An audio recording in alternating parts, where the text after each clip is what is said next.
Buongiorno a tutti e benvenuti a Sveglia Trieste. In questa nuova puntata del giovedì avremo ospiti in studio Giorgio Sclip di Punto Franco, consigliere comunale, e poi l'assessore regionale all'ambiente Fabio Scocimarro di Fratelli d'Italia. Se vorrete dialogare con i nostri ospiti potrete farlo come sempre chiamandoci in diretta oppure scrivendoci una mail. Avremo anche i nostri collegamenti esterni e i servizi sia del telegiornale sia dello sport. Quest'oggi avremo anche il servizio appunto relativo alla partita di basket che è andata in scena ieri sera, ma andiamo subito a vedere, come facciamo sempre, le previsioni del tempo con il sito dell'Osmer ARPA regionale. Vediamo la situazione generale. Nei prossimi giorni il consolidamento dell'anticiclone di origine africana sull'Europa centro-occidentale favorirà tempo stabile. In quota sulla regione affluiranno correnti nord-occidentali solo a tratti un po' più umide.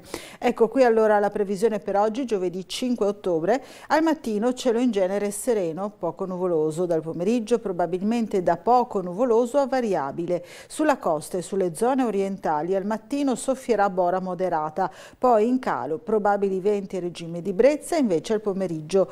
Sul Tarvisiano al mattino sarà possibile la permanenza di nubi basse a fondo valle.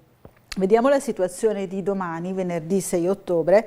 Al mattino cielo da poco nuvoloso a variabile, in giornata sereno poco nuvoloso, sulla costa soffierà borino, specie al mattino. Una situazione abbastanza simile per quanto riguarda sabato 7 ottobre, tempo stabile con cielo sereno, poco nuvoloso, sulla costa al mattino soffierà lieve borino, poi venti a regime di brezza, temperature sopra la media del periodo ancora, appunto con questo prolungamento dell'estate in pieno autunno. Allora, questa è la situazione del tempo anche in avvicinamento a quello che è il weekend della Barcolana. Andiamo a vedere le prime pagine molto rapidamente dei giornali in edicola oggi e poi, come vi dicevo, vedremo proprio il servizio della partita, relativo alla partita di ieri sera. Qui vediamo sul piccolo subito Pallacanestro Trieste conquista 2 punti sudati con l'Orzi Nuovi. Alla fine però quello che conta è vincere, questo arriva con un bel finale di Brooks, la freddezza di Filloy e minuti più convincenti della serata di Ruzier e Candussi. Torniamo proprio sul piccolo in edicola.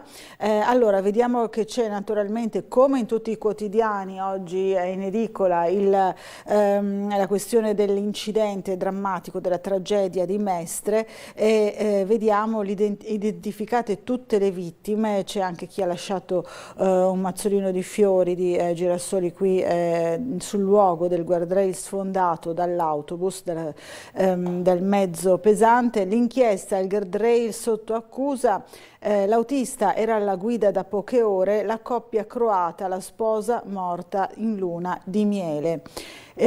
Ancora la Barcolana, gli eventi, il villaggio, i maxi, la fan, gli chef stellati, la sfida entra nel vivo. Poi ancora torna Wendy, io Klapčić e la mamma di Benussi, qui mi sento a casa. La nave Palinuro, regina del Golfo, da oggi le visite.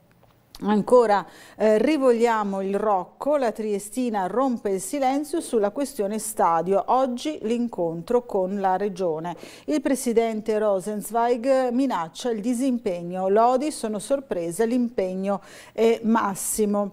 Il nuovo mercato coperto, vediamo anche una immagine, un rendering in prima pagina appunto del piccolo. Poi ancora i partiti, Conti assegna a Lenarduzzi la carica di presidente PD e poi l'intervista da Super Mario a Gentiloni, i retroscena delle leadership.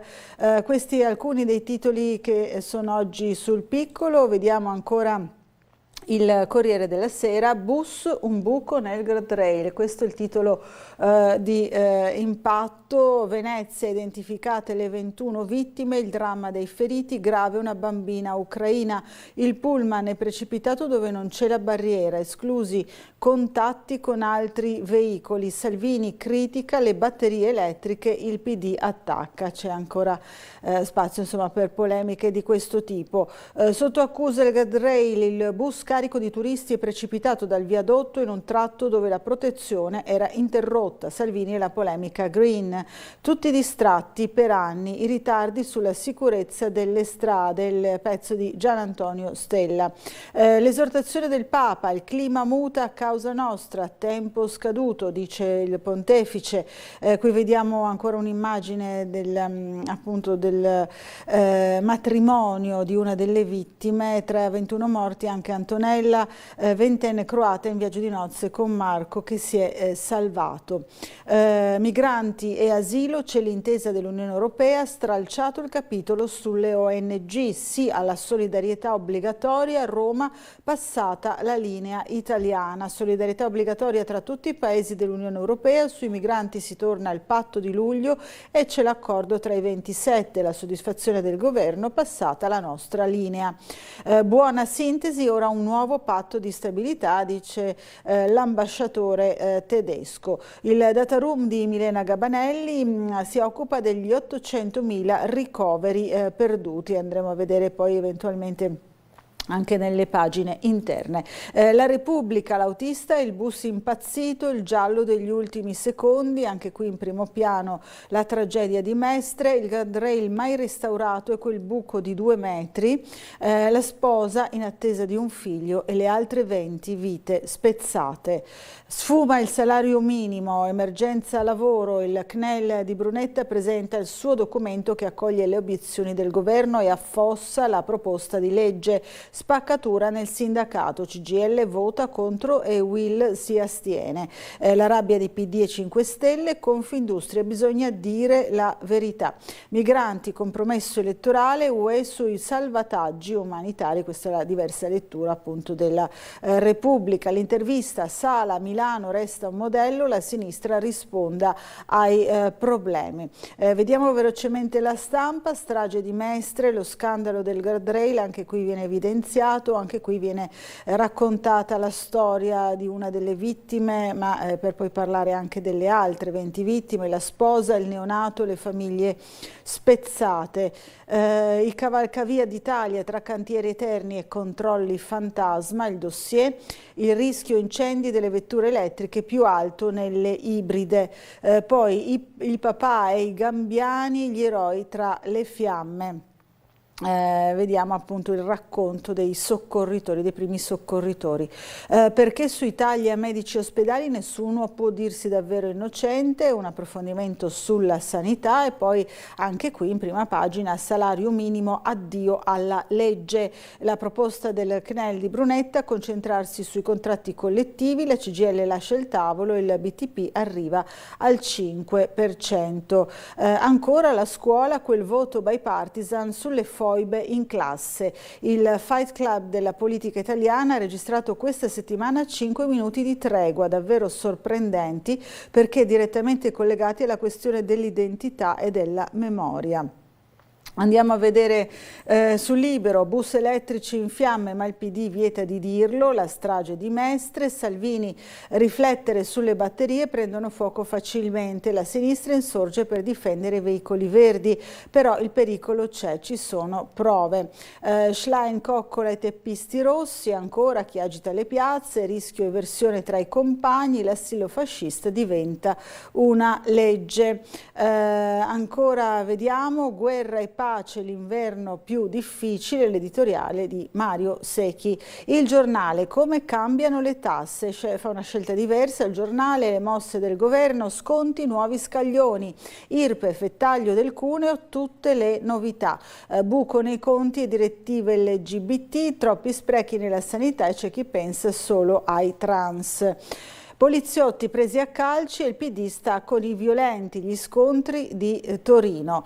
Berlino si arrende all'Italia, le ONG fuori dagli accordi.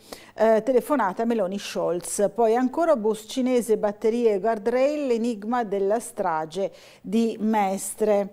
Ancora il Fatto Quotidiano, strage di Mestre, l'autobus caduto e i lavori di messa a norma fermi da 5 anni, 21 morti, barriera fuori legge. legge. Salvini accusa i motori elettrici. Qui vediamo un'immagine emblematica del guardrail che non c'è. Il guardrail è alto appena 52 cm, subito squarciato. Il cavalcavia Vempa va inserito nella banca dati del Ministero sulle opere più a rischio. Tra Morandi e Avellino si fa un approfondimento sulle tante situazioni critiche della viabilità autostradale italiana. Allora andiamo adesso a vedere, come vi dicevo in apertura, torniamo sulla pagina del Piccolo online, la partita appunto del basket. Ci spostiamo allo sport, la Serie A2, buona la prima, pallacanestro Trieste conquista 2 punti sudati con l'Orzinuovi. Allora vediamo insieme il servizio già realizzato da Marco Stabile.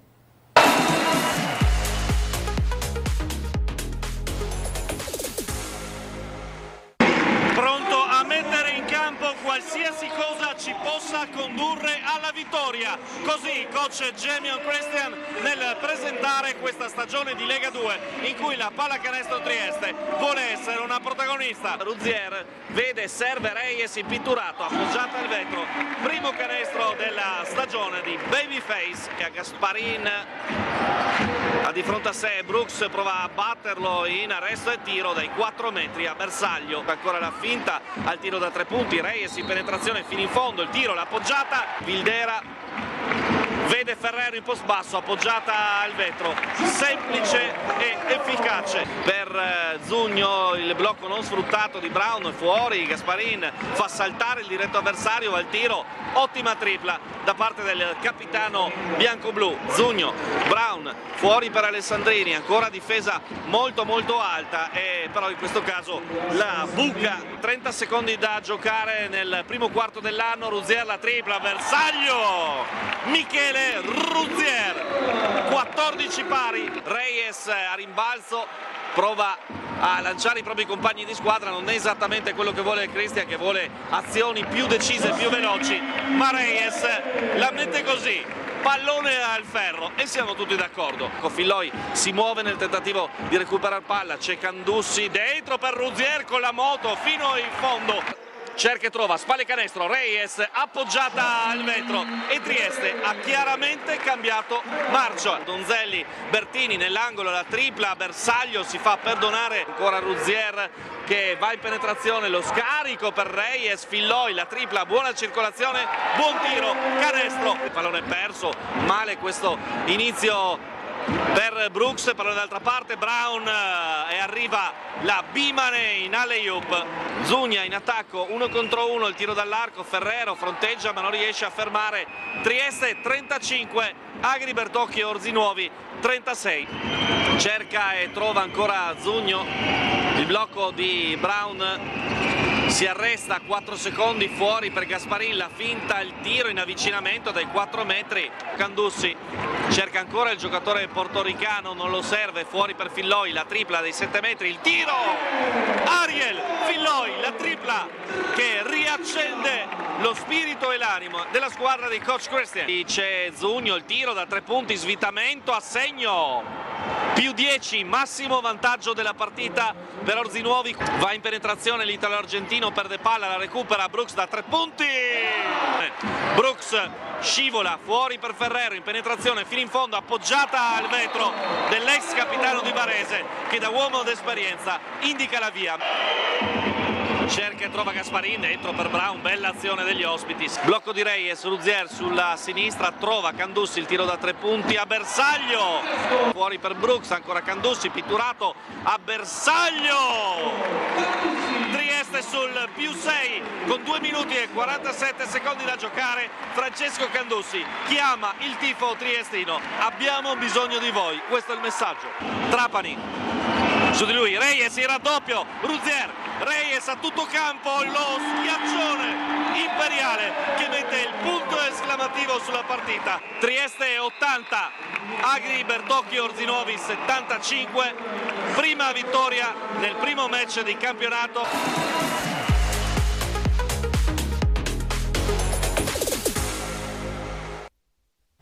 E vi ricordo che Tele4 trasmetterà la partita a partire dalle 13:50 circa, insomma subito dopo il telegiornale dell'ora di pranzo. Allora vedo pronto anche il collegamento con la sala operativa della polizia locale per vedere qual è la situazione del traffico. Lo faremo fra poco il collegamento, andiamo avanti invece a leggere il giornale. Il Piccolo, qui nella pagina, in prima pagina della cronaca di Trieste, il caso Rocco, ancora riesploso ieri con una conferenza stampa del presidente della Triestina.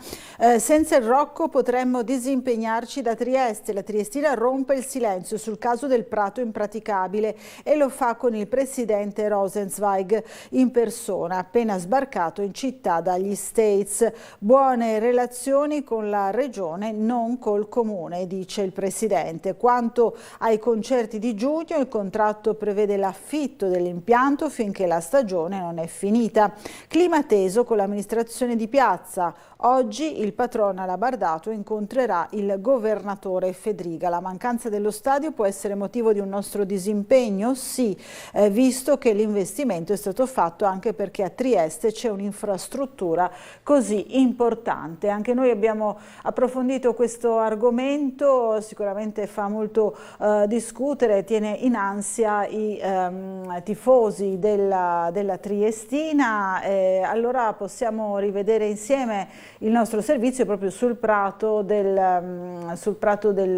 Rocco. Lo vedevo pronto poco fa, ora non lo vedo più in preview, eccolo qui. Dicevo appunto sul prato impraticabile del Rocco e dello sfogo comunque preoccupante, insomma ha annunciato un possibile disimpegno del presidente Rosenzweig. Vediamo. La mancanza dello stadio può essere motivo di disimpegno. La percezione all'estero è che sia difficile investire in Italia. È netto e senza giri di parole l'affondo del presidente della Triestina Ben Rosenzweig sul caso del manto erboso del Rocco. Come riporta City Sport, a seguito di una conferenza stampa, il presidente, insieme all'amministratore delegato Sebastiano Stella, ha espresso delusione e frustrazione. Il prato è ancora un'incognita. Tra 10 giorni l'Unione gioca con il Lumezzane e soprattutto il 20 ottobre c'è il big match con il Vicenza, che la società vuole assolutamente disputare nel proprio stadio. Così Rosenzweig presentava la sua Triestina alla città. Siamo qui per un progetto pluriennale, non per un anno e basta. Faremo il massimo per essere competitivi quest'anno, ma il vero obiettivo è quello di costruire un progetto di successo per l'anno prossimo e quelli che verranno. Siamo stati pazienti finora per cercare una soluzione, ha detto oggi invece il presidente, ma ora non possiamo nascondere che siamo frustrati. E ancora, abbiamo fatto un investimento importantissimo nella Triestina che si trova nell'impossibilità di usare lo stadio, uno dei motivi principali della nostra venuta. Abbiamo investito molto anche a livello di tempo per avere buone relazioni con le istituzioni. Ci siamo riusciti con la regione e il presidente Fedriga. Non è così per il comune, con il quale ci sono delle difficoltà. C'è infine la questione legata ai concerti di giugno. Il contratto prevede l'affitto dello stadio finché non è finita la stagione. Altro non c'è da dire, ha concluso il presidente. Questa è dunque la vicenda dello Stadio Rocco. Oggi si attende un nuovo incontro su questo tema appunto in regione, e c'è anche sul Piccolo la risposta dell'assessore Lodi, ma la vedremo fra poco perché abbiamo al telefono l'ispettore capo Luisa Mastracchio per parlarci proprio della condizione del traffico, della situazione del traffico in città. Buongiorno. Sì, buongiorno a lei telespettatori. Guardi, vista l'ora il traffico è ancora scarso, non sono state segnalate criticità, chiaramente sarà in aumento vista l'ora, no? Certo. E posso segnalare, anzi ricordare, penso una cosa nota, in questi giorni stiamo entrando nel clou della settimana della Barcolana, quindi attenzione alla presenza di pedoni, di aumento del traffico, insomma tanti veicoli in più che circolano, quindi traffico aumentato sulle rive che costringerà quindi a rallentamenti, quindi se possibile possibile preferire altri tratti, altri assi viari. Ricordo ancora appunto che colgo l'occasione per ricordare che da domani, da venerdì appunto, dalle 19:30 le rive saranno chiuse al traffico fino alle ore 2 di sabato 7, intanto per la settimana della Barcolana, quindi nel tratto Maseo e Mercato Vecchio, quindi anche questo da tenere in considerazione, così avverrà nei giorni seguenti fino appunto alla fine della manifestazione. Ancora per la giornata di oggi posso ricordare una cerimonia di commemorazione del martirio di Norma Cossetto, che avverrà alle 18 sulla via Capodistria. Quindi attenzione anche là, presenza di pedoni in carreggiata, che sono di solito previsti abbastanza, una presenza importante di pedoni. Ecco. E altre cose, guardi, non avrei da segnalare, le restituirei la linea. Grazie, allora l'ispettore capo Mastracchio, buona giornata e buon lavoro sia a lei che ai suoi colleghi. Grazie anche a lei. Grazie, allora grazie anche per averci ricordato la cerimonia delle 18 in via Capodistria, proprio nella zona di via Norma Cossetto, proprio in ricordo della martire appunto Norma Cossetto. Allora,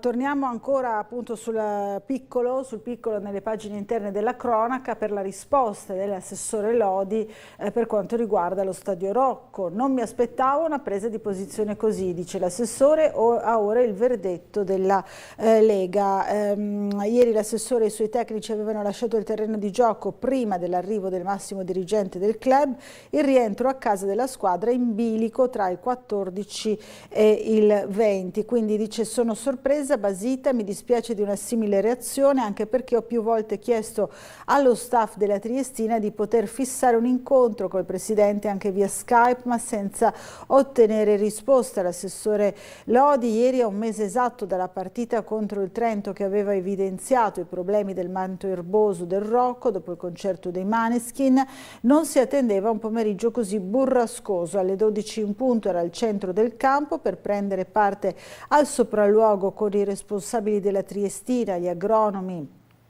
Castelli e Sinigaglia, rispettivamente ingaggiati dal comune e dalla società Labardata, i referenti della Vigna PR che ha organizzato il concerto dei Maneskin. Quando un po' più tardi il presidente Rosenzweig ha fatto il suo ingresso in campo, Lodi, così come il segretario generale del comune Lorenzutte e la responsabile della struttura a cui afferisce anche la delega agli eventi Francesca Locci, avevano già lasciato l'impianto di Valmaura. Questo è successo appunto ieri pomeriggio. Al sopralluogo non c'era sentore di un'iniziativa di questo tipo, dice ancora l'assessore. Il nostro consulente, così come quello della società, ha valutato il campo giocabile, così è stato definito.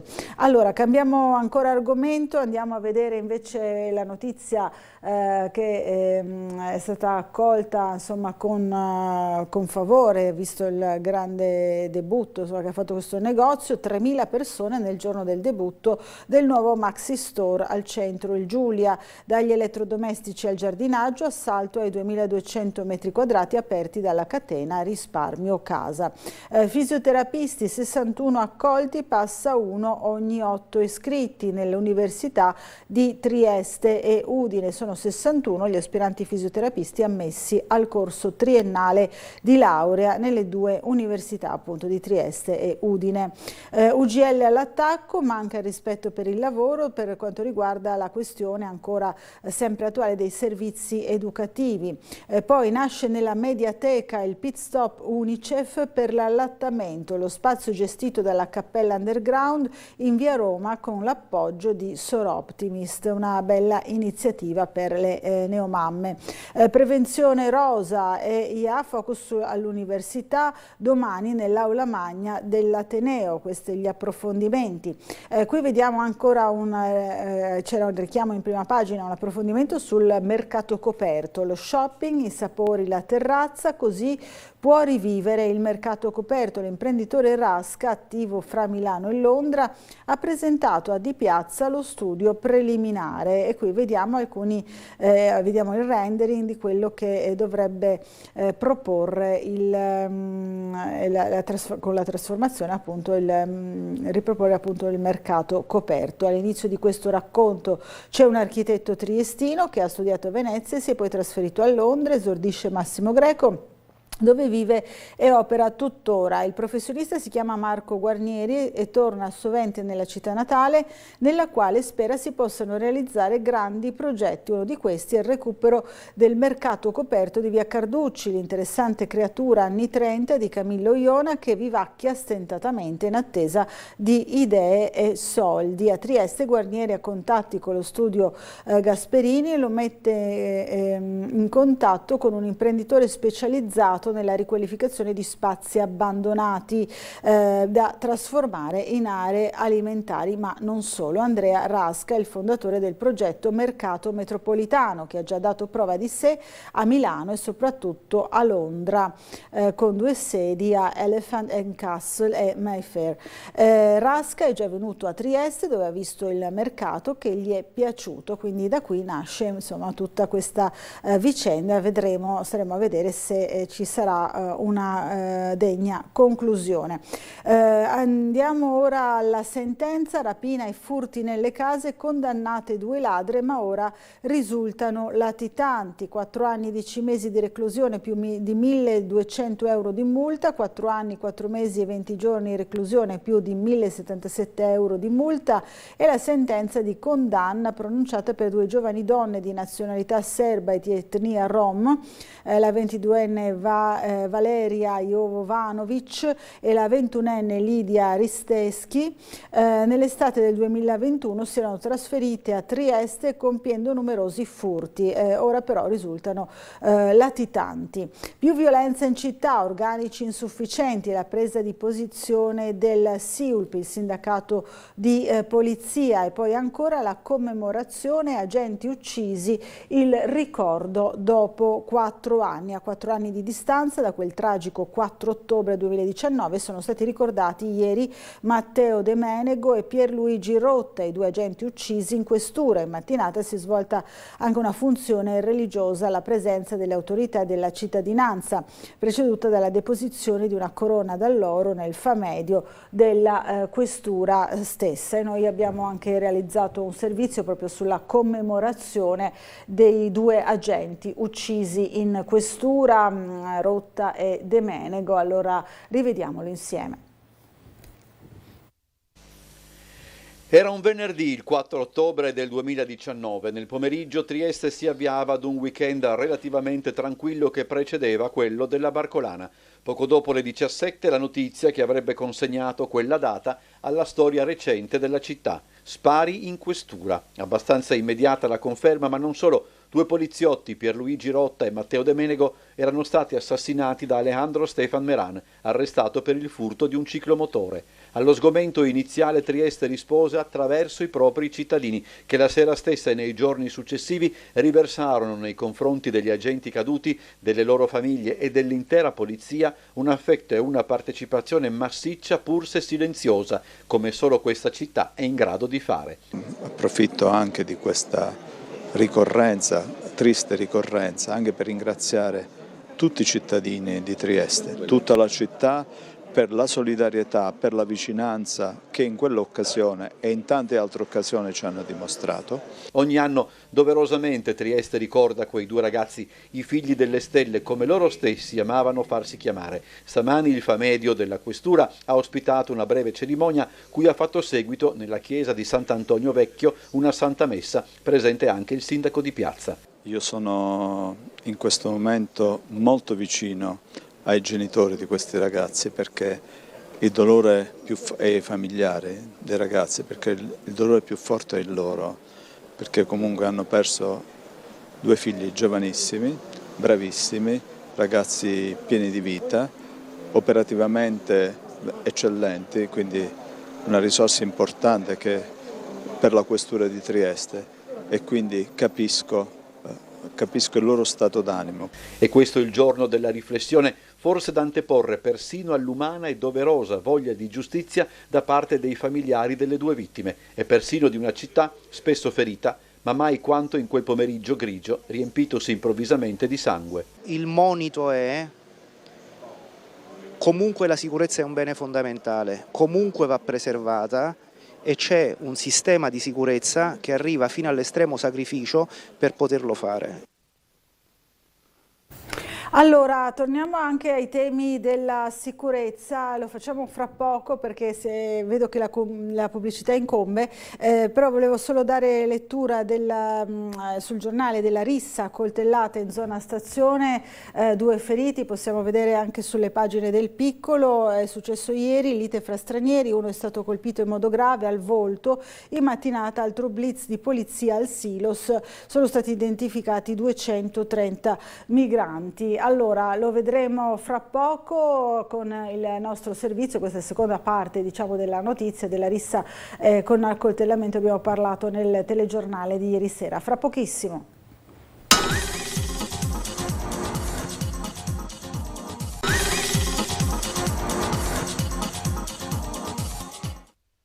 Bentornati in diretta. Allora, come vi dicevo, ieri ci sono state delle notizie di cronaca, sia per quanto riguarda una lite tra immigrati nella zona della stazione, poi sempre in zona stazione c'è stato il nuovo blitz della polizia per cercare di identificare le persone che vivono all'interno della struttura e per vedere se c'era qualche irregolarità. Allora, su questi controlli il nostro Gianluca Paladin ha realizzato un servizio, rivediamolo insieme.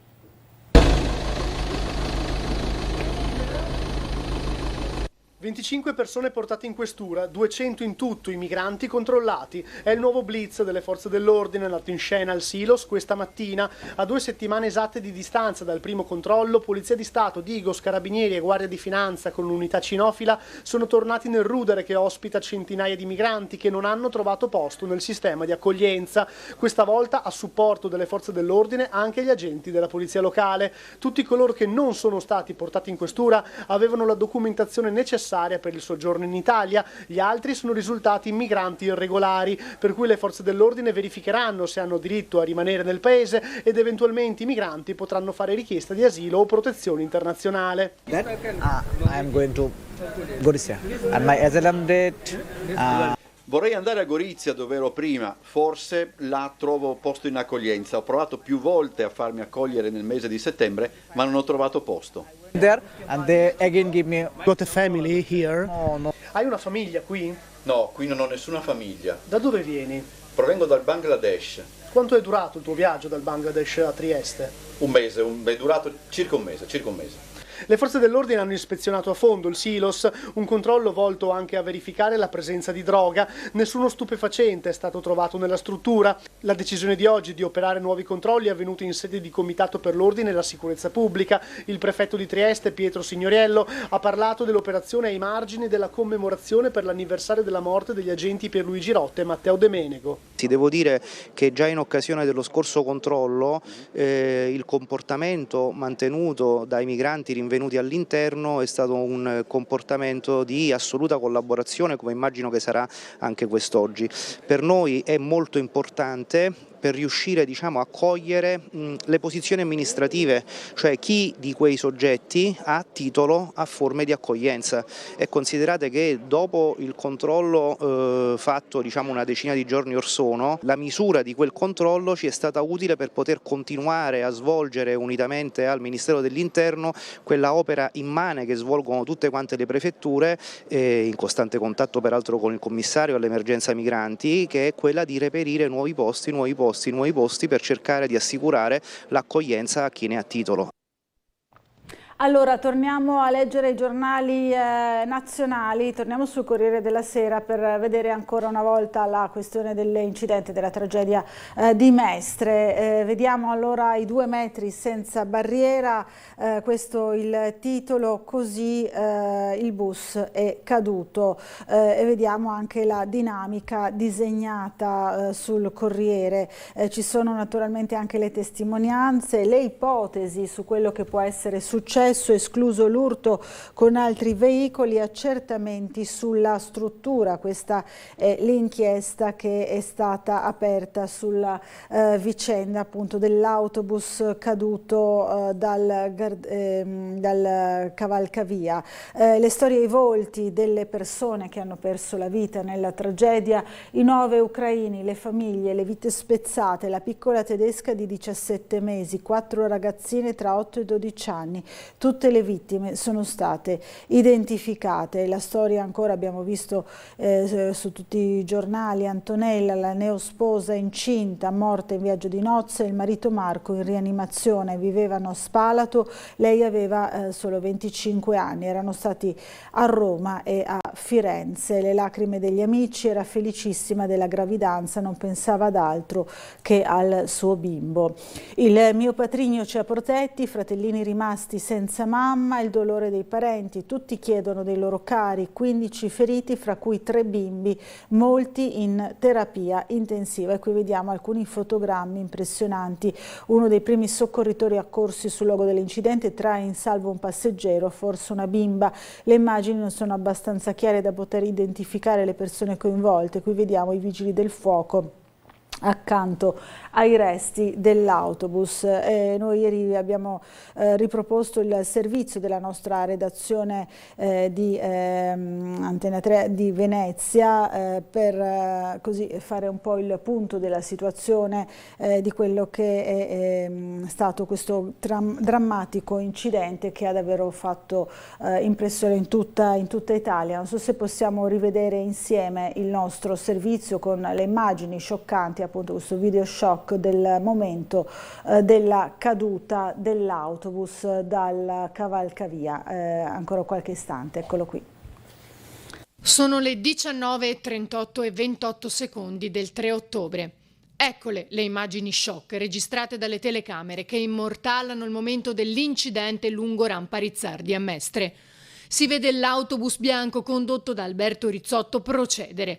Poi oltrepassa un pullman che sta correndo nella corsia alla sua sinistra. Scompare per un attimo, per poi riapparire e precipitare da un'altezza di circa 10 metri. Poi le fiamme. Tutto in pochissimo tempo. Immagini che lasciano senza parole. 21 deceduti, tra cui 2 minorenni non ancora identificati, ma riteniamo che siano davvero minorenni, e tra questi 7 sono stati identificati, 5 ucraini, un italiano che è l'autista, un tedesco, e quindi 7 al momento identificati. Mentre per quanto riguarda i feriti sono 15, 4 ucraini, un tedesco, un francese, un croato, 2 spagnoli, 2 austriaci. Su 15, 11 sono stati identificati e 4 da identificare. Un bilancio drammatico quello riferito dal prefetto all'indomani della tragedia, in cui però si è salvato un neonato. Una scena definita apocalittica dallo stesso prefetto, così come dal sindaco Brugnaro, mentre le indagini proseguono e mano a mano si delineano dei punti fermi. Ci sono dei punti che sono sufficientemente fermi. Il primo punto fermo è che non ci sarebbe stato nessun contatto tra il pullman che è caduto ed altri mezzi, questo è il primo punto. Il secondo punto fermo è che risultano delle tracce di contatto tra il mezzo e il guardrail circa 50 metri prima della fuoriuscita, con un appoggio sostanzialmente e poi con una fuoriuscita. Questi sono i punti centrali. La procura ha aperto un fascicolo contro ignoti per omicidio plurimostradale. L'autobus è stato sequestrato in attesa di consulenze che possano certificarne le condizioni, così come quelle delle batterie al litio. Il bus è stato trasportato in una zona sicura, ampia, dove mano a mano viene continuamente raffreddato per evitare la ripresa delle fiamme. Gli inquirenti hanno sequestrato anche l'intera area dal punto di contatto a quello di caduta, ovvero il guardrail e il parapetto esterno. Torniamo a leggere i giornali, torniamo fra poco appunto a leggere i giornali. Prima vi devo però leggere una mail che è arrivata alla nostra redazione. Buongiorno dottoressa Bucarella, ha ragione il presidente della Triestina a fornire quelle dichiarazioni, ci scrive Fabrizio, ma come si fa a fare già la prevendita dei biglietti dei concerti in giugno quando la Triestina in quelle date potrebbe fare i playoff? E la lodis e meraviglie della reazione del presidente della Triestina, secondo Fabrizio non ci siamo proprio. Questo sul caso Triestina. Invece torniamo a vedere altre notizie sul piccolo. Come vi dicevo, c'è la nota dell'assessore Scoccimarro, interventi compensativi ambientali alla cabinovia. Possiamo vederlo sul piccolo. L'assessore all'ambiente della Giunta Fedriga, Fabio Scoccimarro, scrive al Comune per ricordargli di proporre delle compensazioni ambientali alla cabinovia per facilitare l'iter del progetto. Lo si legge nella PEC inviata dal servizio competente dell'assessorato. La Regione in via collaborativa ricorda che per proseguire con l'iter autorizzativo della cabinovia il Comune può presentare un'istanza di valutazione di incidenza di livello 3 in cui si propongono specifici interventi compensativi in termini ambientali. Il tracciato ha un'incidenza ambientale, dice la Regione, in chiave di leale collaborazione istituzionale, spiega Scoccimarro. Si sono già tenuti diversi incontri tecnici volti a individuare le possibili compensazioni, aree che abbiano le medesime caratteristiche di habitat e avifauna o estendere la tutela di sito di interesse comunitario, ma anche altri interventi che garantiscano degli evidenti miglioramenti della biodiversità, e ne parleremo più tardi insieme proprio all'assessore regionale all'ambiente Fabio Scoccimarro, che sarà ospite in studio qui a Sveglia Trieste dalle 9 alle 10. Case popolari di Ponziana infestate da topi e cimici, adesso Trieste si fa portavoce dei residenti. La testimonianza è impossibile vivere così. L'Ater replica deratizzazione in corso, disinfestazioni a spese degli inquilini. Questo è il caso che abbiamo documentato anche noi ieri nel rione di Ponziana in via Orlandini. Allora rivediamo insieme il nostro servizio. Sono 5 mesi che i residenti del comprensorio Ater di Ponziana vivono il fortissimo disagio di una vera e propria invasione di cimici da letto all'interno degli stabili. A questo si aggiunge il problema ormai cronico della notevole presenza di ratti nelle aree verdi condominiali. L'allarme dei cittadini è stato raccolto da Adesso Trieste attraverso una conferenza stampa dei consiglieri in Comune La Terza e in Regione Massolino.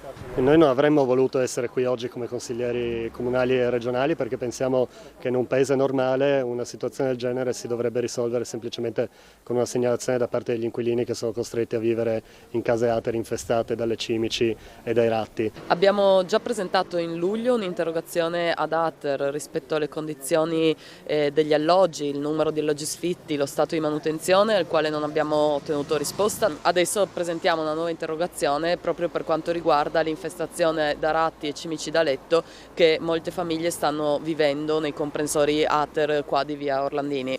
L'inquilina, che ha portato alcuni esemplari in questo vasetto, riferisce di essere finita all'ospedale a inizio luglio e di aver già provveduto con gli altri condomini a ben 2 disinfestazioni in privato, ma senza risultati apprezzabili. Le cimici da letto si eliminano soltanto ad alte temperature, ad esempio con il vapore. Urgente, secondo gli abitanti del rione, un intervento della stessa Ater e dell'azienda sanitaria che nel caso delle cimici ha già negato l'emergenza. Che la situazione si prolunga da mesi senza che l'Ater abbia manifestato la volontà di intervenire, e con Asurgi addirittura che sostiene che questo non è un problema di ordine sanitario. Ecco, invitiamo il dottor Poggiana a vivere non 5 mesi, 1 settimana in un alloggio infestato dalle cimici.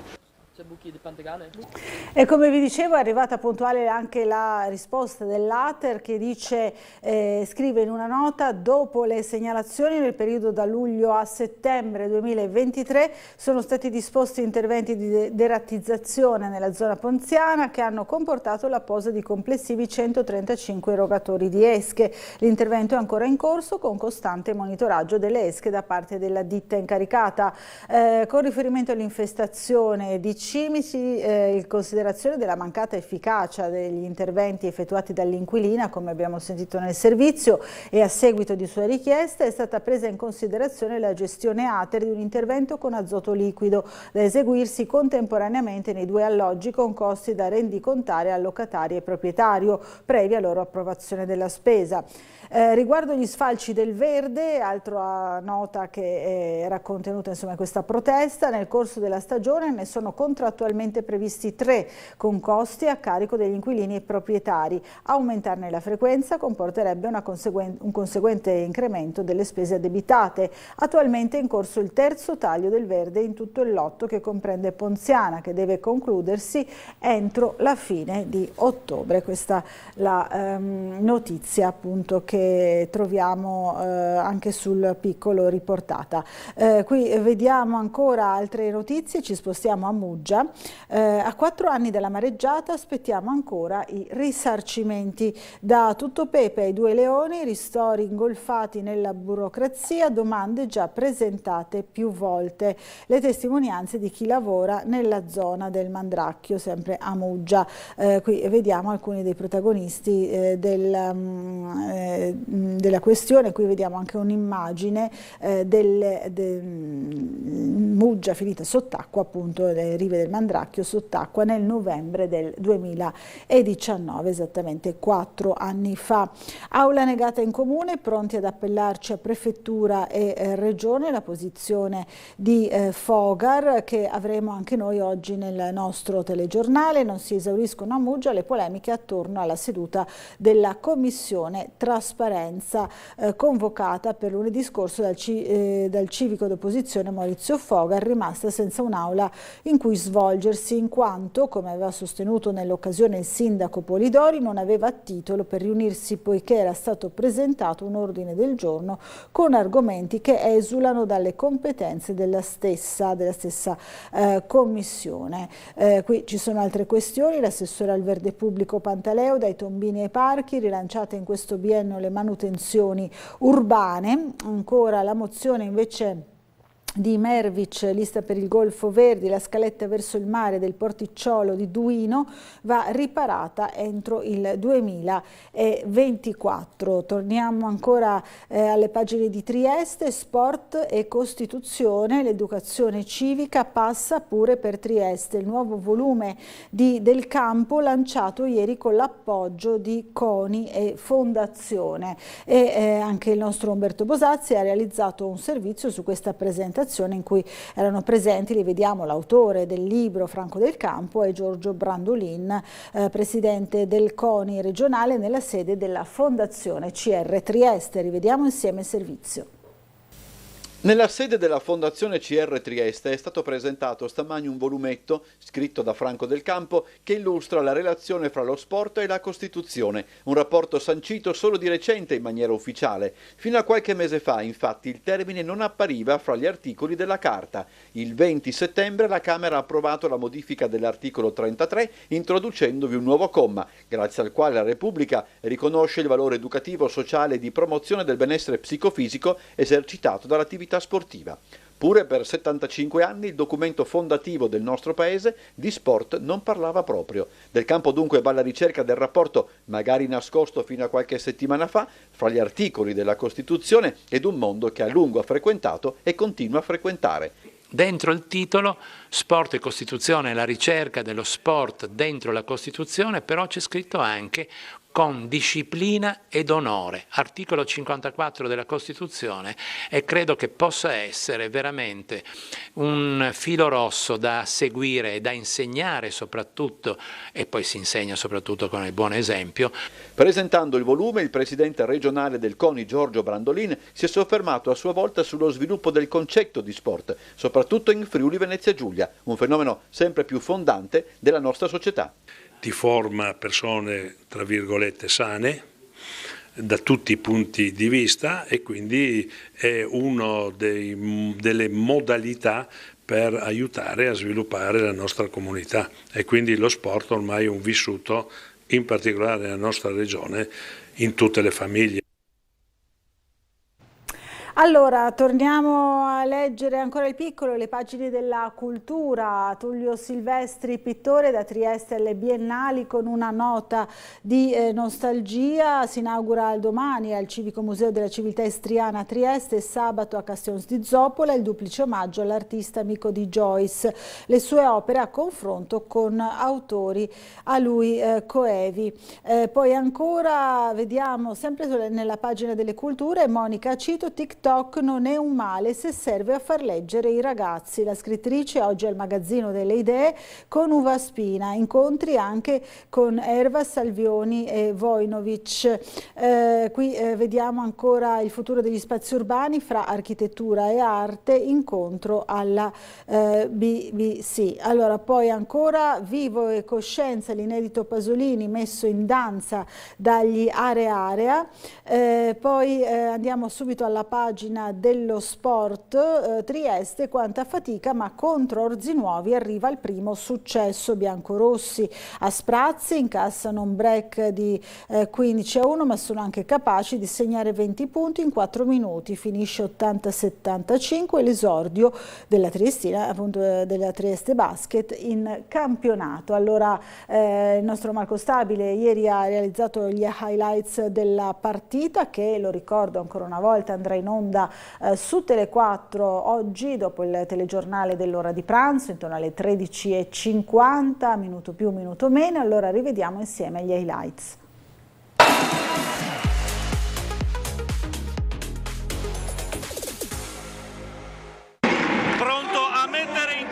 Qualsiasi cosa ci possa condurre alla vittoria, così coach Jamion Christian nel presentare questa stagione di Lega 2 in cui la Pallacanestro Trieste vuole essere una protagonista. Ruzier vede serve Reyes impitturato, appoggiata al vetro, primo canestro della stagione di Babyface, e a Gasparin ha di fronte a sé Brooks, prova a batterlo in arresto e tiro dai 4 metri a bersaglio. Ancora la finta al tiro da 3 punti, Reyes in penetrazione fino in fondo, il tiro, l'appoggiata, Vildera vede Ferrero in post basso, appoggiata al vetro, semplice e efficace per Zugno. Il blocco non sfruttato di Brown fuori, Gasparin fa saltare il diretto avversario al tiro, ottima tripla da parte del capitano bianco-blu. Zugno, Brown fuori per Alessandrini, ancora difesa molto alta, e però in questo caso la buca. 30 secondi da giocare nel primo quarto dell'anno. Ruzier la tripla, bersaglio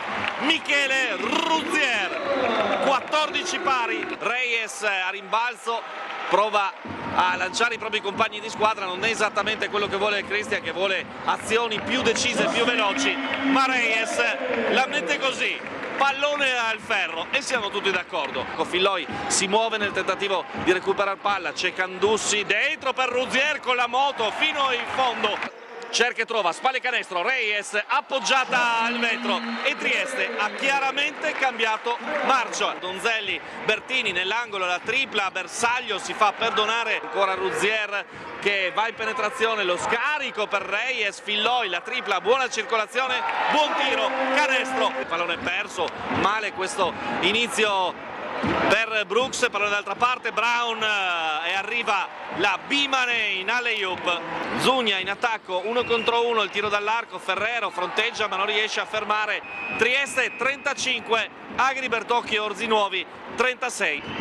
Cerca e trova ancora Zugno, il blocco di Brown si arresta, 4 secondi fuori per Gasparin, la finta, il tiro in avvicinamento dai 4 metri, Candussi Cerca ancora il giocatore portoricano, non lo serve, fuori per Filloy, la tripla dei 7 metri, il tiro! Ariel Filloy, la tripla che riaccende lo spirito e l'animo della squadra di coach Christian. C'è Zugno, il tiro da 3 punti, svitamento a segno. +10, massimo vantaggio della partita per Orzinuovi. Va in penetrazione l'italo-argentino, perde palla, la recupera Brooks da 3 punti. Brooks scivola fuori per Ferrero, in penetrazione fino in fondo, appoggiata al vetro dell'ex capitano di Varese che da uomo d'esperienza indica la via. Cerca e trova Gasparin, dentro per Brown, bella azione degli ospiti. Blocco di Reyes, Ruzier sulla sinistra, trova Candussi, il tiro da 3 punti a Bersaglio. Fuori per Brooks, ancora Candussi, pitturato a Bersaglio.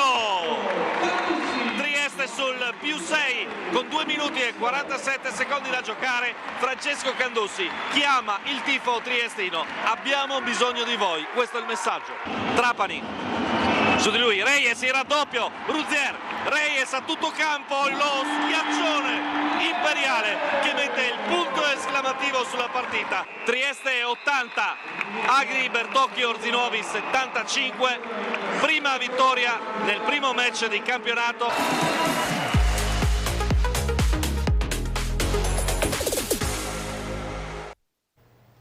Appuntamento quindi con la partita alle 13:50 circa su Tele4. Allora, ancora il tempo per dare una notizia che è contenuta un po' in tutti i quotidiani, la traiamo dal Piccolo, dalle pagine interne. Rivalutazione delle pensioni già a dicembre. Allo studio del governo l'ipotesi di anticipare il conguaglio legato all'inflazione. Interessate in regione 350.000 persone. Queste le regole. Poi ancora le garanzie di Durigon, quota 103 resta, ma con 62 anni d'età. Il sottosegretario al lavoro domani al convegno Federmanager a Trieste. L'impegno è abbassare quel paletto e arrivare a 41 anni di contributi. Queste le questioni previdenziali. Ancora countdown per la manovra. Giorgetti dice è seria e prudente. La prossima legge di bilancio approderà in Consiglio dei Ministri il 16 ottobre. Il Ministro dell'Economia è fiducioso sulla reazione di mercati e agenzie di rating. Allora, dobbiamo fermarci per una breve pausa pubblicitaria. Ci rivediamo subito dopo con il nostro primo ospite, Giorgio Sclip, consigliere comunale di Punto Franco. A fra poco.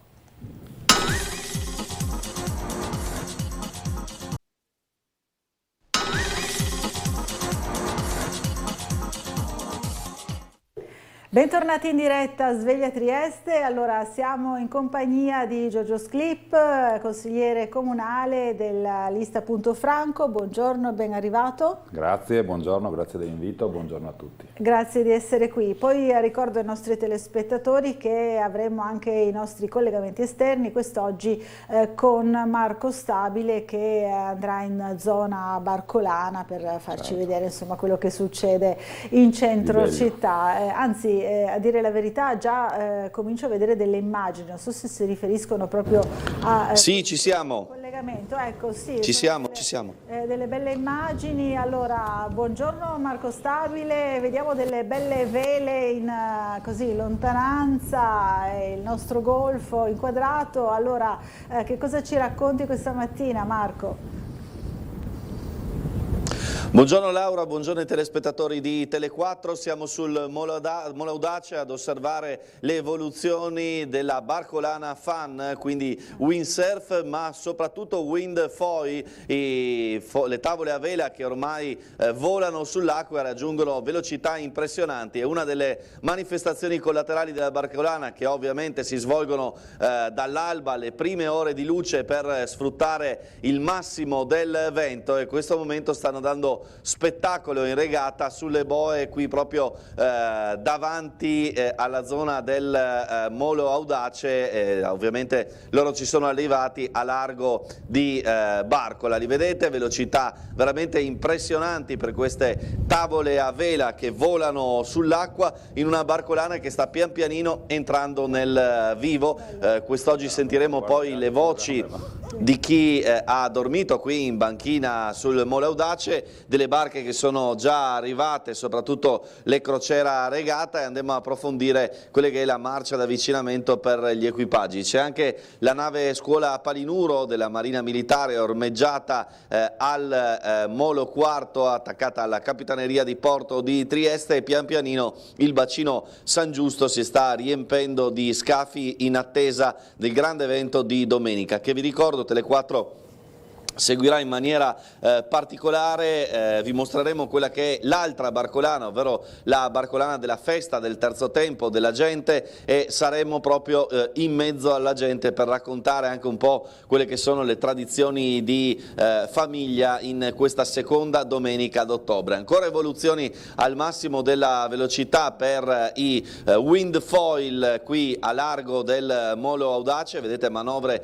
veramente ad altissima velocità per la manifestazione che apre le giornate della barcolana sotto queste raffiche di borino intenso che permettono di sviluppare delle velocità veramente impressionanti. Allora Laura, io ti restituisco la linea per questo primo collegamento, ci risentiamo tra una decina di minuti e salteremo su qualche barca a sentire le impressioni dei regatanti che si preparano alla sfida. Benissimo, allora grazie per il momento a Marco Stabile, davvero belle le immagini, no?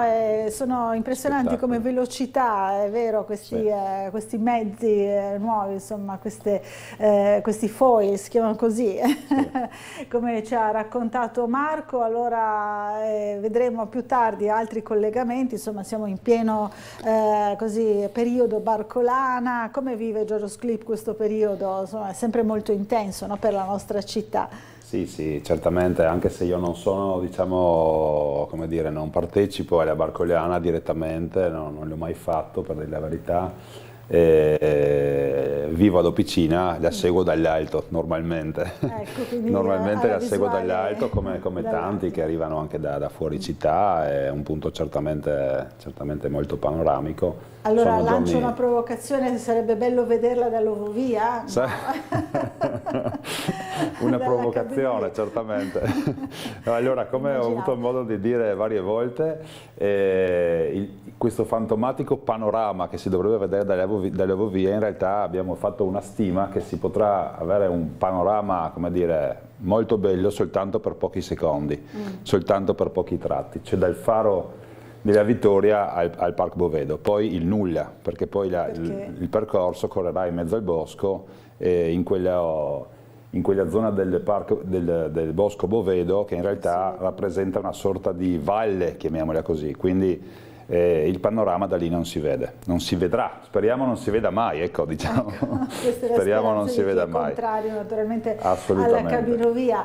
Oggi sul piccolo, ma ne abbiamo parlato anche noi ieri nel telegiornale e ne parleremo ancora perché avremo l'assessore Scoccimarro ospite qui dopo di lei, c'è la nota dell'assessore su interventi compensativi ambientali alla cabinovia, cioè individuare in qualche modo, invita il comune, no? Individuare altre zone in cui, che abbiano le stesse caratteristiche di habitat, avifauna, dove estendere la tutela di sito di interesse comunitario, ma non solo, insomma, che garantiscono comunque un miglioramento evidente delle condizioni ambientali di biodiversità proprio in relazione alla costruzione della cabinovia. Cosa pensa di questo invito, insomma, di Fabio Scoccimarro?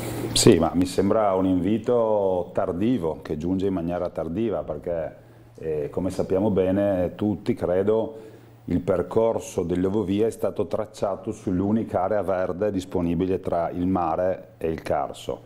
Quindi in questa maniera si andrebbe a devastare l'unica area disponibile con queste caratteristiche. Sappiamo tutti, o forse insomma i telespettatori non sanno, le altre aree di interesse Natura 2000, oltre il Bosco Bovedo, sono la zona del Monte Lanaro, che è abbastanza ampia, e la zona della Varrosandra.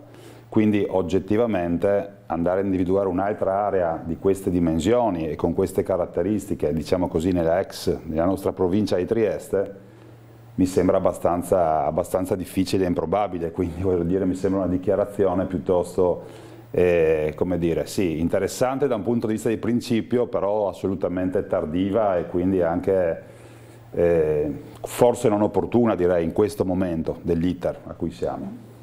Allora, c'è anche una mail da parte del nostro telespettatore che si chiama Nevio e ci scrive spesso, che va in zona Costalunga, dice: buongiorno, ho visto sulla vostra televisione il dottor Bosazzi che ha fatto un servizio per quanto riguarda la viabilità in via Costalunga, angolo via della Pace. La zona è molto pericolosa perché le autovetture sono troppo al centro della carreggiata portando via la visibilità. Allora, secondo il mio parere, basterebbe portare gli stalli a pettine verso il marciapiede vicino al muro del cimitero, eliminando la seconda strada. Saluti Nevio. Allora, questa è la mail presente, no? Sì, sì, la zona zona certamente, sì. È una zona pericolosa dove, insomma, sappiamo purtroppo qualche anno fa c'è stato anche un incidente mortale, quindi adesso, insomma, la proposta che fa, cioè, bisognerebbe essere sul posto. Mi sembra ieri voi di Tele4 eravate lì sul posto. Ma insomma credo sicuramente, ne sento parlare in maniera ciclica di questa zona, quindi evidentemente crea qualche problema alle persone che passano frequentemente di lì e probabilmente qualche correttivo sarebbe opportuno farlo, certamente. Allora, una telefonata, buongiorno, chi è in linea con noi? Pronto? Buongiorno. Sì, buongiorno a voi. Senta, io telefono soltanto per una battuta che ormai è anche forse datata, però del tram. Vorrei il Presidente del Consiglio assumesse degli agenti segreti per capire perché il tram non parte. Ecco, tutto qua, questo è perché è una cosa talmente ridicola ormai che questo tram va dismesso. Dismettiamolo e non costerà, sarà un risparmio per la cittadinanza.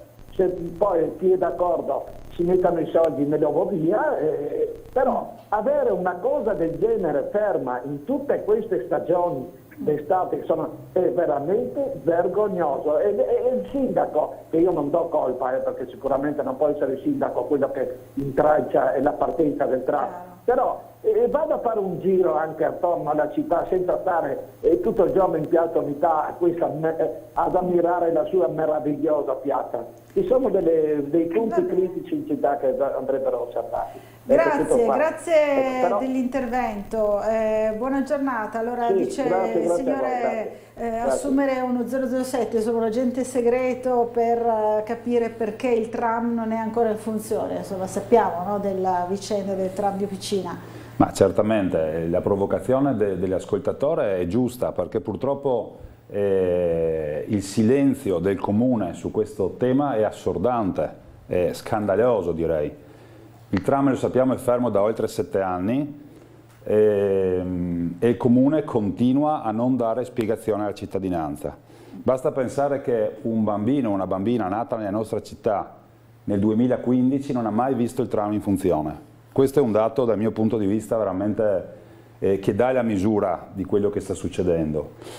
Certamente molti collegano il fermo del tram ad un grande risparmio per Trieste Trasporti e quindi anche per il comune, per la regione di conseguenza, perché il costo di esercizio sappiamo essere abbastanza importante, anche se non sono in grado di quantificare questa cifra, non è stato neanche ieri Trieste Trasporti presente in una commissione in comune a cui è stata fatta una precisa domanda. Certamente il fatto che si stia lavorando, si stia fantasticando che qualcuno stia fantasticando su un'ovovia che percorre esattamente lo stesso percorso, o meglio unisce la stessa tratta, non giova a favore del ripristino del tram, certamente. Questo è uno dei motivi anche per cui il percorso individuato dall'ovovia probabilmente non è quello migliore. Esiste già un mezzo che potrebbe essere, lo è stato per 100 anni, l'orgoglio della nostra città, e oggi su questo c'è un silenzio veramente assordante, gravissimo. Gravissimo, anche secondo il nostro telespettatore ci sarebbe un percorso diverso eventualmente per una struttura come una cabinovia che sarebbe più così utile dal vostro punto di vista, insomma. Diciamo, duplicare il percorso Trieste-Officina sostanzialmente, perché Molio Quarto Officina o Piazza Oberdan-Officina, insomma, la strada è sempre quella sostanzialmente, unisce due punti sostanzialmente analoghi e di questo non ce n'era bisogno.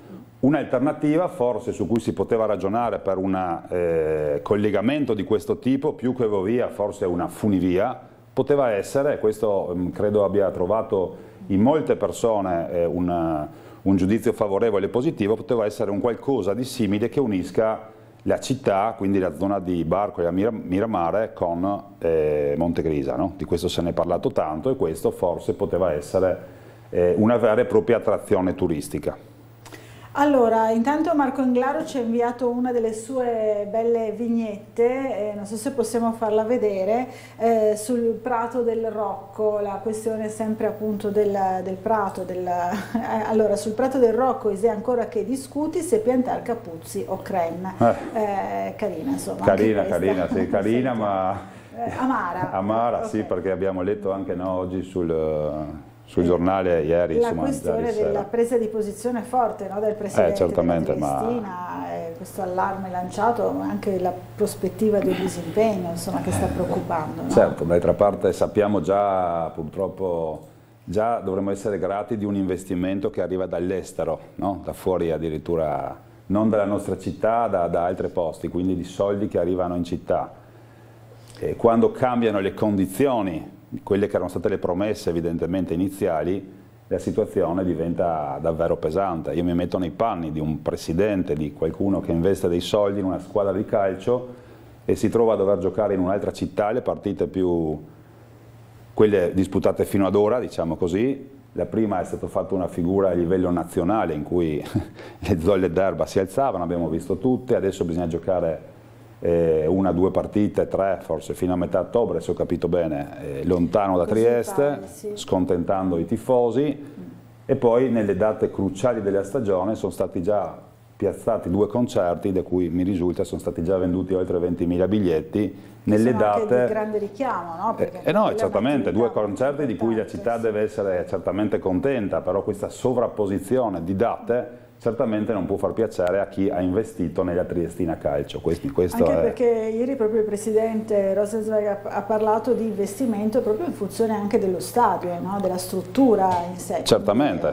Era strettamente legato l'investimento. Certamente, quindi cambiano le condizioni di base, come cambiare un contratto, immagino, insomma, che è stato fatto tra il Comune di Trieste, proprietario del stadio, e chi si impegna a gestirlo. Allora, fra poco vedremo anche, sempre in collegamento con il nostro Marco Stabile, la nave Palinuro, ma prima la nave Palinuro, la nave scuola che sarà visitabile, lo ricordo, in orari prestabiliti. Ecco, la stiamo per vedere, eccola qui, che è ormeggiata al molo quarto dal lato della Capitaneria, no? Per di capire, e quindi la nave appunto si potrà visitare nelle giornate di oggi, domani e dopodomani. Vi consigliamo di magari guardare sui siti dedicati alla Barcolana per capire quali sono gli orari, però so che è visitabile, abbiamo detto anche ieri, sono una bella nave, una bella occasione, sicuramente di grande richiamo. Spesso ci telefonano per chiedere appunto orari, come possiamo fare per andare a vedere la nave. Intanto dicevo, c'è una telefonata e anche ci sono alcune mail che poi vado a leggere. Allora, pronto, buongiorno, chi è in linea con noi? Buongiorno. Allora, buongiorno a lei e al suo ospite. Buongiorno. Posso parlare? Sì, prego. Allora, io volevo chiedere al suo ospite se è al corrente del vecchio inceneritore di via Giarizzole, che è sempre stato un po' difficoltoso nel metterla a bonifica, nel metterla a posto, nel tagliare. Adesso improvvisamente è diventato un deposito di tutte le cose che vendono in quel fondo praticamente di fronte. Io volevo capire il perché e chi ha dato il permesso a queste persone di mettere polistirolo, sacchi di cose, tutte là dentro. Ma sono materiali dell'edilizia, signora? Non ho capito. Prego? Sono materiali di edilizia? Sono materiali edili, sì, di edilizia, di un fondo, insomma, praticamente di una ditta che li vende di fronte. C'è una ditta che vende questi materiali, adesso là... Pronto? Sì, la sentiamo. Sì. Dice che ci sono... Là è diventato un deposito, è sempre il cancello aperto, dentro ci mettono le loro cose e finora c'è stata sempre una grande difficoltà per tagliare i rami che pendono sulla strada e mettere a bonifica la zona, improvvisamente i cancelli aperti e diventa deposito di questa ditta. Io volevo chiedere chi ha dato il permesso a questa ditta e perché. Grazie mille, ci informiamo, buongiorno. signora, perché non sapevo, grazie della segnalazione, intanto buona giornata. Sì. Allora sì, non avevo appunto avuto notizia di questo tipo Ma di no, utilizzo, neanche io. no, Io avevo partecipato lo scorso anno ad un sopralluogo presso l'inceneritore di Giarizzole, l'ex inceneritore di Giarizzole, perché si voleva lasciare un'area, mi sembra questa era l'idea, come deposito di rifiuti ingombranti, quindi creare un'area di questo tipo. Adesso quello che lei dice ovviamente è una cosa diversa, magari certamente mi potrò informare, poi magari, non so, è possibile forse avere il nome della... magari Sì. proveremo, deve avere lasciato comunque il suo contatto, quindi vedremo se riusciremo. Comunque proverò a contattarlo, informarmi, ecco, ci sinceramente segua, non ero a conoscenza di questo, neanche noi. di questi sviluppi. Infatti, Assumeremo lo 007 anche qui. anche in questo caso l'agente segreto va sempre bene. Allora, cabinovia Stadio Rocco, ci scrive Tatiana, finalmente ci si rende conto che la partenza della cabinovia del Porto Nuovo sia oltre che inutile, ma alteri il panorama e la visuale verso il faro, come si vede dal rendering. Da abbonata alla Triestina chiedo chi mi rimborserà le partite non viste allo Stadio Rocco per la superficialità della gestione da parte del comune. Arrabbiata, insomma, la signora Tatiana.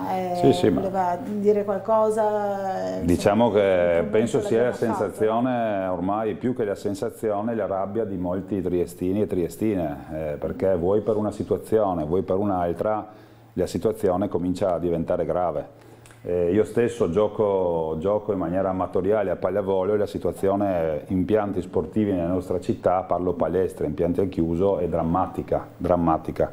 Oggi siamo al 10, che giorno è oggi? Oggi è il 5 ottobre e non c'è ancora la possibilità per noi come associazione sportiva dilettantistica di accedere alle palestre. Ancora No, non è tutto bloccato, questione custodi, insomma questioni. sono tante le associazioni, Sono le tantissime, ma sportive passi, della nostra città, passi anche quelle per, amatoriali, certo, no? passi per me che gioco in maniera amatoriale, ma quello che era triste sono per i ragazzi, le società Infatti, i ragazzi- giovani che al momento tante situazioni, vuoi per palestre chiuse, turni mancanti, problemi con i custodi che so che in questi giorni dovrebbero essere forse risolti, o comunque ci saranno delle riunioni per tentare di risolvere, certamente la situazione è molto grave. Quindi quello che è stato detto in queste mail rappresenta un po' la rabbia lo condivido, si stanno sprecando tantissime energie per situazioni improbabili di cui la cittadinanza non vuole sentire parlare, vedi Ovovia,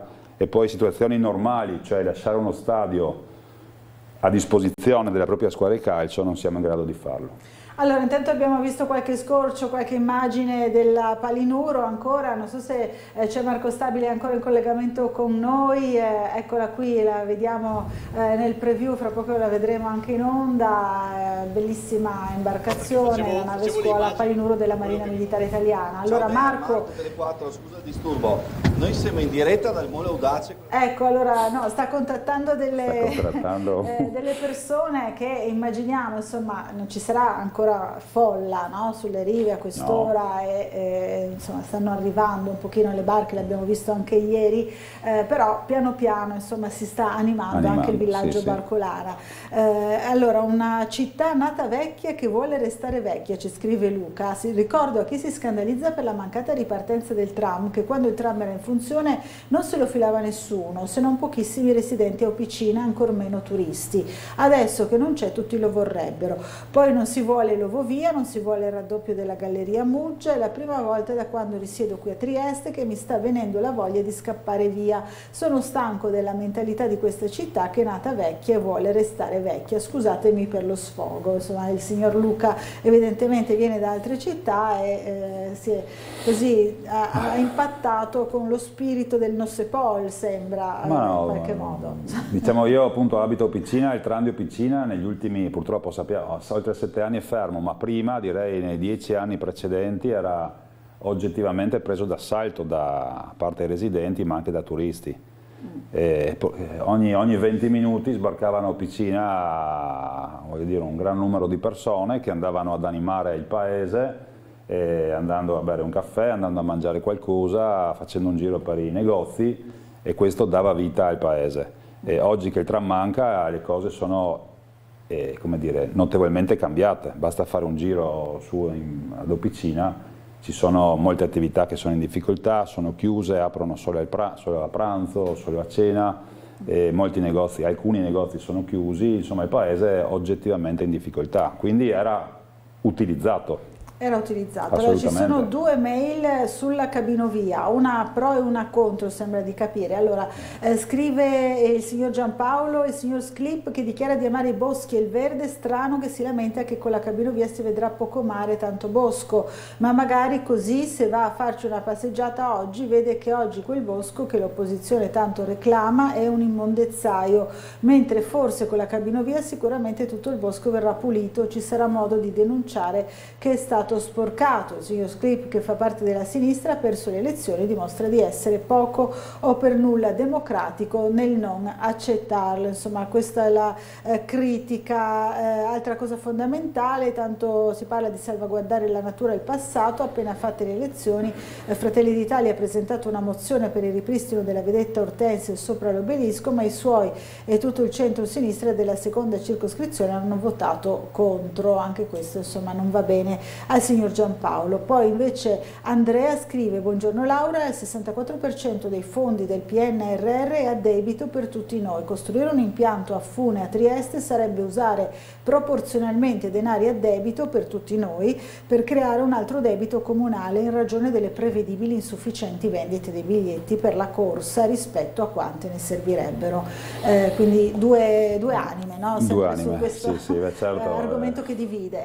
Questo argomento divide, veramente è un peccato che questo tema sia così divisivo per la nostra città. Io ho partecipato la scorsa settimana ai due momenti in cui il Comune ha accompagnato sostanzialmente la ditta che doveva effettuare i sondaggi sia ad Opicina sia in Strada del Friuli. Ero presente a questi due momenti che sono stati, devo dire la verità, due momenti tristi per la nostra città. Due momenti in cui a fronte di un gruppetto di residenti, a Opicina erano 3 persone. Sì, eccoli qua. Interrompiamo? Allora, vediamo Marco Stavio che imbarca, mi pare di capire. Allora lo salutiamo un attimo, poi torniamo sulla cabinovia. Ciao Marco, allora ti vediamo in barca, siete saliti sull'imbarcazione. Ciao Laura! Eccoci.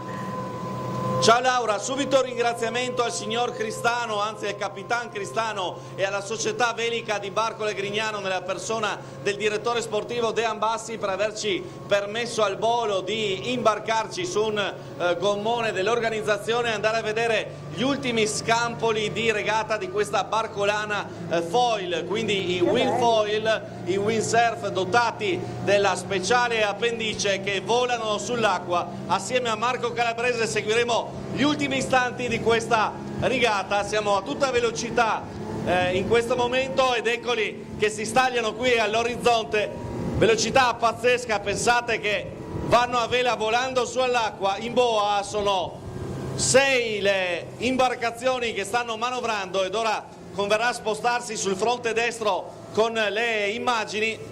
Adesso ci arriviamo in modo da farvi godere di questa mattinata nel Golfo di Trieste, di quello che è lo spettacolo della barcolana foil.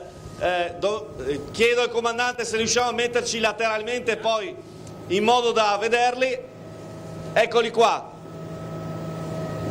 Barcolana foil. Equipaggi in regata proprio qui nel triangolo davanti a Barcola e Mola Audace a sfruttare il vento di Borino di questa mattinata di giovedì per le loro evoluzioni spettacolari sull'acqua. Sullo sfondo c'è il castello di Miramare. Adesso andremo in boa così vedremo le strambate dei ragazzi della barcolana foil. Eccoli qua, possiamo anche un po' rallentare così riusciamo a fare una bella inquadratura. Eccoli qui, volare sull'acqua mezzo metro sopra le onde in boa.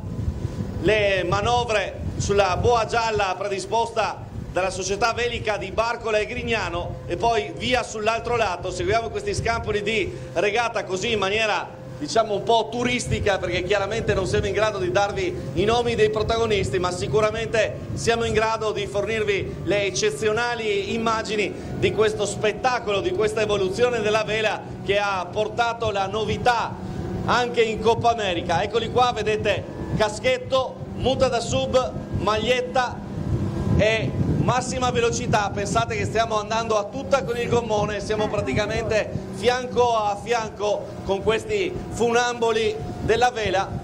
Qui siamo praticamente in boa, ecco la manovra e via si riparte. Solo con il vento. Vela action al 100%, ancora un altro giro, un altro bordo assieme ai ragazzi della Barcolana Foil. È scaduto leggermente il vento, ora vedete che con queste manovre sta tentando di tornare a volare, perché nel momento in cui lo scafo si alza rispetto all'acqua assume ben altre velocità. Possiamo rallentare un poco, così riesce anche a zoomare un po' di più Marco con una velocità un po' più moderata. Grazie ancora al capitano che al volo ci ha imbarcato e ci ha fatto godere di questo spettacolo mattutino qui davanti alle rive di Trieste. Barcolana Foil, che è uno degli appuntamenti del mattino, che apre le giornate di grande vela qui a Trieste in occasione della Coppa d'autunno, in questo caso la 55esima edizione. Davvero meraviglioso. Spero si veda tutto abbastanza bene, Laura. Assolutamente, si vede benissimo, stiamo apprezzando qui in studio io e Giorgio Sclip le immagini bellissime di questo sport che pare davvero far volare, no? Questi atleti con queste vele sull'acqua, volano letteralmente. Ragionavamo anche sulla vostra velocità, siete andati davvero rapidissimi, quindi le immagini erano comunque belle stabili, le abbiamo davvero apprezzate tutti, anche i nostri telespettatori immagino. Allora davvero una bellissima panoramica del nostro golfo con tutte queste vele. Siamo entrati davvero nel pieno della Barcolana, che si concluderà con l'evento clou proprio domenica prossima, e noi naturalmente seguiremo, come vi spiegava prima Marco Stabile dal collegamento precedente, seguiremo proprio tutta la storia, insomma, che sta attorno, no, alla Barcolana, al di là di quella che è la gara vera e propria. Ce n'è da raccontare, sicuramente ci sono tante cose da raccontare. Allora dobbiamo, credo, fermarci anche per la pubblicità. Non so se sei d'accordo, Marco, dovremmo andare in pubblicità. Sì, allora ancora un istante, perché in questo momento siamo proprio bordo a bordo con loro, ve li facciamo ancora vedere una volta da vicino. Ovviamente considerate che eravamo a tutta con il gommone e gli scafi a vela erano fianco a fianco a noi, quindi per farvi capire la velocità di questi windfoil. Proviamo a salutare gli amici che hanno partecipato a questa regata. Buongiorno, complimenti, com'è andata? Bene, dai, bel vento. Un saluto, dice Belvento, l'amico inquadrato. Se riesco a intervistarlo così batto un record personale. Com'è andata stamattina con la Barcolana Foil? Ah, bene, c'era un bel vento, siamo usciti prestissimo e abbiamo fatto bene, perché sta già calando un po'. Quindi insomma, che spettacolo, andavate a velocità incredibili. Sì, non era male, si andava bene, c'erano delle belle raffiche, all'inizio magari anche un filo troppo forte, perché noi avevamo il monotipo tutti uguali ed era un pelino grande magari all'inizio, poi è stato perfetto a metà e adesso comincia a essere un po' leggero. Tu sei? Andrea Ferin. Benissimo Andrea, complimenti e buona Barcolana. Grazie, anche a voi. Salve. Beh, Marco, hai davvero battuto ogni record. L'intervista a te, Laura. L'intervista in mezzo al mare ci mancava davvero, sono un'impresa, possiamo dire, da parte del nostro Marco Stabile con il nostro Marco Calabrese, in mezzo appunto al nostro golfo, con queste bellissime immagini delle vele, dei foil. La gara che si è appena conclusa, anche il capitano è stato inquadrato, ringraziamo naturalmente anche lui. Allora, dobbiamo andare in pubblicità e ci rivediamo vediamo subito dopo, ancora torniamo insieme in compagnia di Giorgio Sclip e poi vedremo ancora le incursioni appunto dal mare della nostra troupe esterna, fra poco.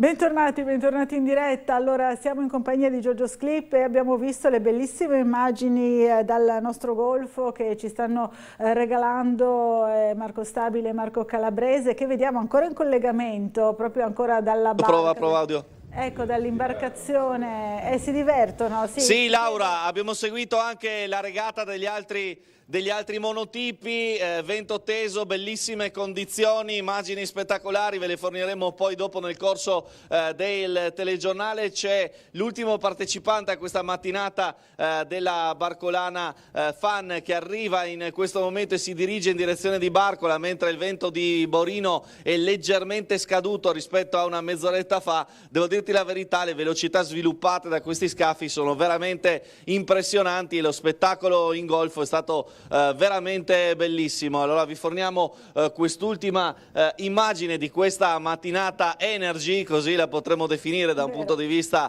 della vela moderna, della vela che guarda al futuro, quest'ultimo bordo, quest'ultimo passaggio di questo partecipante alla regata del mattino, e noi rientriamo a terra per farvi vedere cosa sta succedendo in villaggio Barcolana. Bellissima, davvero, è passata proprio mentre eravate in collegamento e abbiamo così anche potuto apprezzare come sono fatte, no? Queste imbarcazioni, tutta la velocità che riescono a sviluppare in gara. Grazie a Marco Stabile e Marco Calabrese. E uno degli spettacoli appunto che dicevamo si potrebbe vedere dall'alto, Giorgio Sclip lo guarda di solito come Barcolana da Opicina, ma prima si parlava anche appunto della cabinovia con quelle due mail, no? Si ricorda, una pro e una contro la cabinovia stessa. C'è anche l'intervento di un signore che si chiama Nevio che dice chiedo al consigliere in studio chi è più disgraziato, tramite Opicina o chi lo dovrebbe far funzionare. Cosa dice al nostro telespettatore? Allora andiamo un attimo con ordine.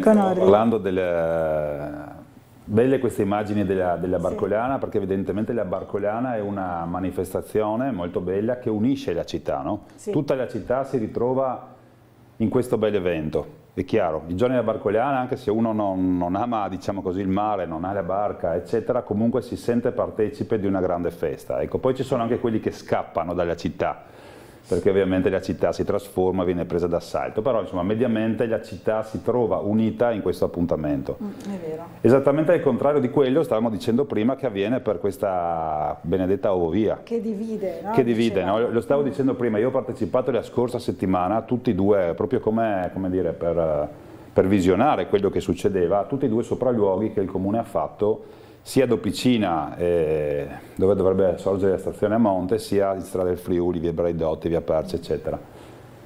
E la cosa non è stata bella, lo dico proprio non da consigliere comunale, vabbè, ma proprio da cittadino, insomma. No? Io non mi ricordo sinceramente uno scontro così acceso tra la cittadinanza, uno scontro molto civile peraltro, tra la cittadinanza e il comune sostanzialmente, perché poi le forze dell'ordine, sappiamo, insomma, sono forze dell'ordine, ma erano lì per un progetto del comune che i cittadini non vogliono. È veramente questo è un qualcosa che non va bene, insomma, evidentemente è un progetto che non voglio dire contro la città, però la gente non vuole, non è stato fatto questo benedetto referendum o comunque uno strumento analogo che poteva, come dire, tastare il polso della cittadinanza, per verificare se poi sarebbe anche stato utilizzato.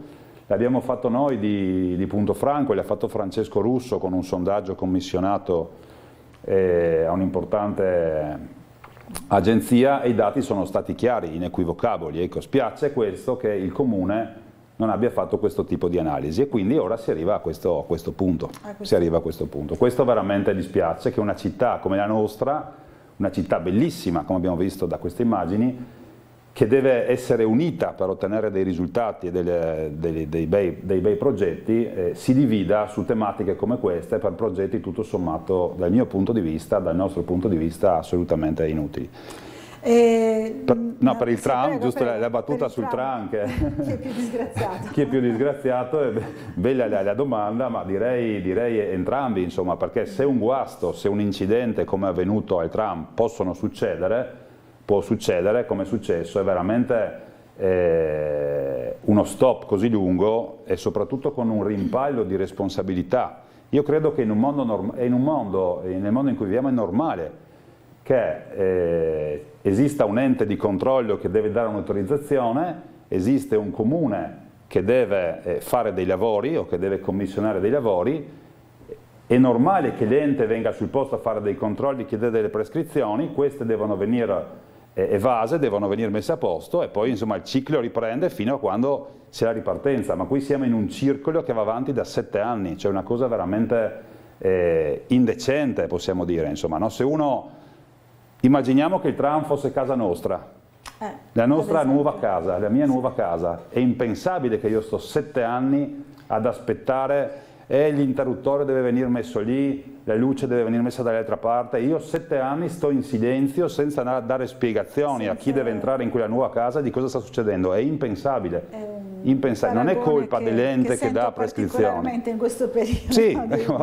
Sì, sì, certamente. È molto calzante, insomma. Buongiorno, ci scrive Andrea, la guardo molto volentieri quella barca a vela perché è un mezzo che non inquina, uno dei pochi qua a Trieste, città molto inquinata, i politici non fanno nulla per migliorare la situazione. Allora, una telefonata, buongiorno, chi è in linea con noi? Pronto? Buongiorno. No, buongiorno Laura e buongiorno il suo ospite. Buongiorno. Vi faccio i complimenti alle immagini di Marco Stabile. Grazie. Ecco, Prego signora. Allora, chiedevo solo una cosa, che non c'entra niente né con Nuovo Via né con quello né con quell'altro. Chissà se mi aiuta il Molo Zero. Da che parte entro? Visto che devo fare lo Smith by Night, da dove si entra? Da dove si entra il Molo Zero? Sì. Allora, e deve andare, mi scusi, non ho capito bene. Devo fare questo evento che fanno, lo Smith by Night, con la barca. Ah, ho capito. E quindi da che parte si entra al Molo Zero? Allora... Da dove faccio più semplice con l'auto? Allora, dove ci sono i pompieri ci dicono, no? Dentro la dogana. Dentro la dogana, ci informa il nostro Franco Torricella che è assolutamente E dove sono i pompieri? Io non conosco quella zona. Ed è in Porto Vecchio, quindi nella zona del Porto Sì, Vecchio. ma mi dica dove entro? Cioè, entro dopo il ponte di ferro? Dopo? Entra di fronte dove c'è la... Dove era Tripkovic? Dove c'era la Tripkovic?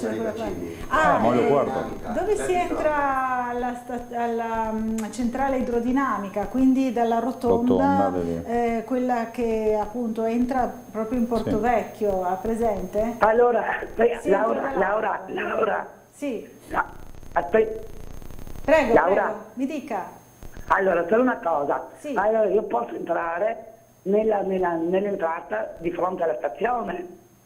No, è chiusa, quella è chiusa, dovrebbe andare avanti ancora verso Barcola e a un certo punto incontra la rotonda. Dopo il ponte di ferro comunque. Dopo il ponte di ferro. Ecco, perfetto, dopo il ponte di ferro. Dovrebbe essere l'entrata per un po' tutto il Porto Vecchio, no? Quindi presumo anche il luogo dove deve andare lei appunto per questa iniziativa. Speriamo di essere ringrazio, gentilissimi. Ci faccia sapere se siamo riusciti a dare le indicazioni essere utili. Grazie intanto. Oddio, ve lo saprò dire per la prossima settimana perché vado sabato, fanno peraltro. Benissimo, grazie. Allora, buona giornata. Buona giornata a lei. Allora, anche indicazioni, insomma, diamo qua con l'aiuto di tutti, ringraziamo Franco Torricella che aveva capito benissimo insomma dove voleva andare la signora. C'è un altro intervento di Gianni, il nostro amico Gianni, che dice: alla giornalista Buccarella una felice giornata estesa all'ospite e alla nostra città.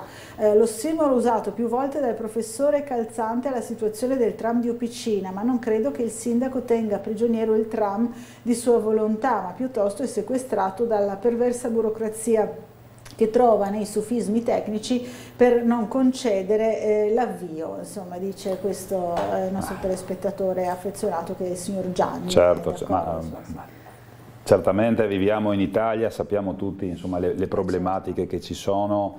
Credo anch'io che il sindaco non vuole tenere fermo il tram in maniera deliberata, questo lo credo anch'io sinceramente.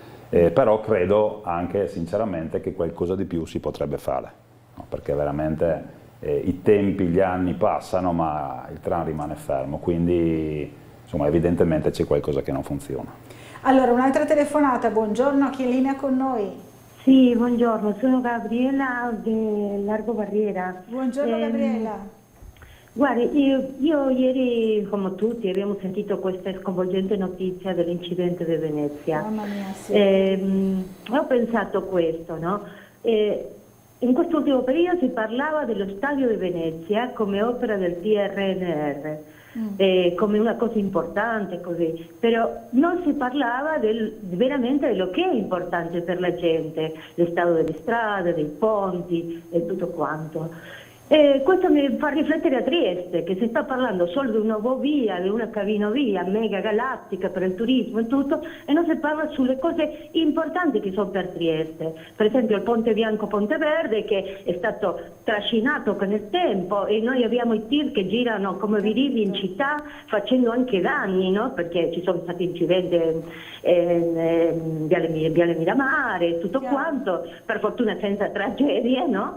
Ma i comuni, la dirigenza anche dei comuni doveva pensare alla gente, anche la dirigenza, perché i politici passano, la dirigenza è quella responsabile. Chiaro. Bene, grazie, buongiorno. Capito Gabriela, buongiorno. La signora parte da una riflessione, da un incidente terribile, quello che insomma è accaduto a Mestre, per fare una riflessione più ampia, no, su quelle che sono effettivamente le priorità. Sì, no? sì, no, ma la riflessione, lo spunto è assolutamente corretto, è quello che credo molti cittadini con buon senso hanno pensato. Questi fondi del PNRR, nel caso di Trieste in particolare, torno alle Ovie ma brevemente, poi cambiamo subito discorso, 60 milioni, si è pensato di spendere 60 milioni su una cosa che io definisco inutile e anche dannosa. Comunque sicuramente, questo penso, su questo possa esserci una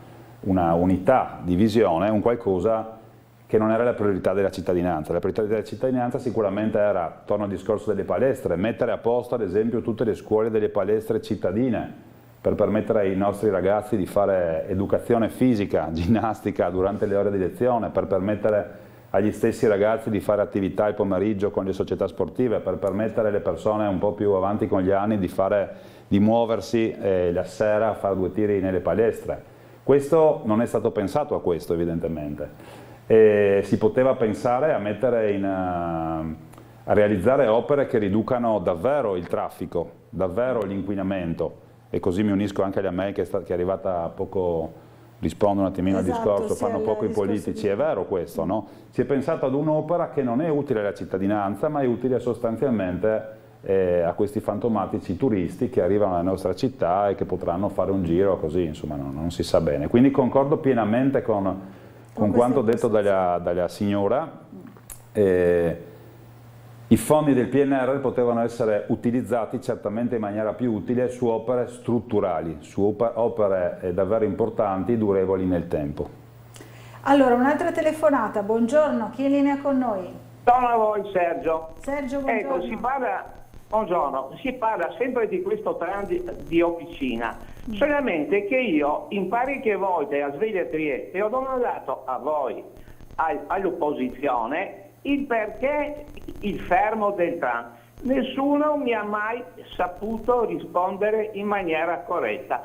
Ora dico, voi che siete l'opposizione dovevate andare a Venezia a vedere questo UTIF cosa voleva di noi, perché il sindaco si è beccato anche una denuncia, ha fatto un processo, lo ha vinto perché ha fatto discussioni con la direzione di Venezia per questo benedetto tram che va a 5 all'ora, 10 all'ora su per la salita, e questi qui vogliono, come dice sempre il sindaco, fare una linea per una Freccia Rossa a 300 all'ora. Dunque voi non vi siete assolutamente occupati del tram, avete lasciato solo tutta la maggioranza, e dovevate voi informarvi, andarvi a Roma, a Venezia, e questo non è successo, perché torno a ripetere, nessuno mi ha mai dato, e telefono spesso, una ragione per cui questo tram è fermo. Ecco, grazie e buongiorno. Sergio. Allora, però quello che dice il signor Sergio, insomma, sul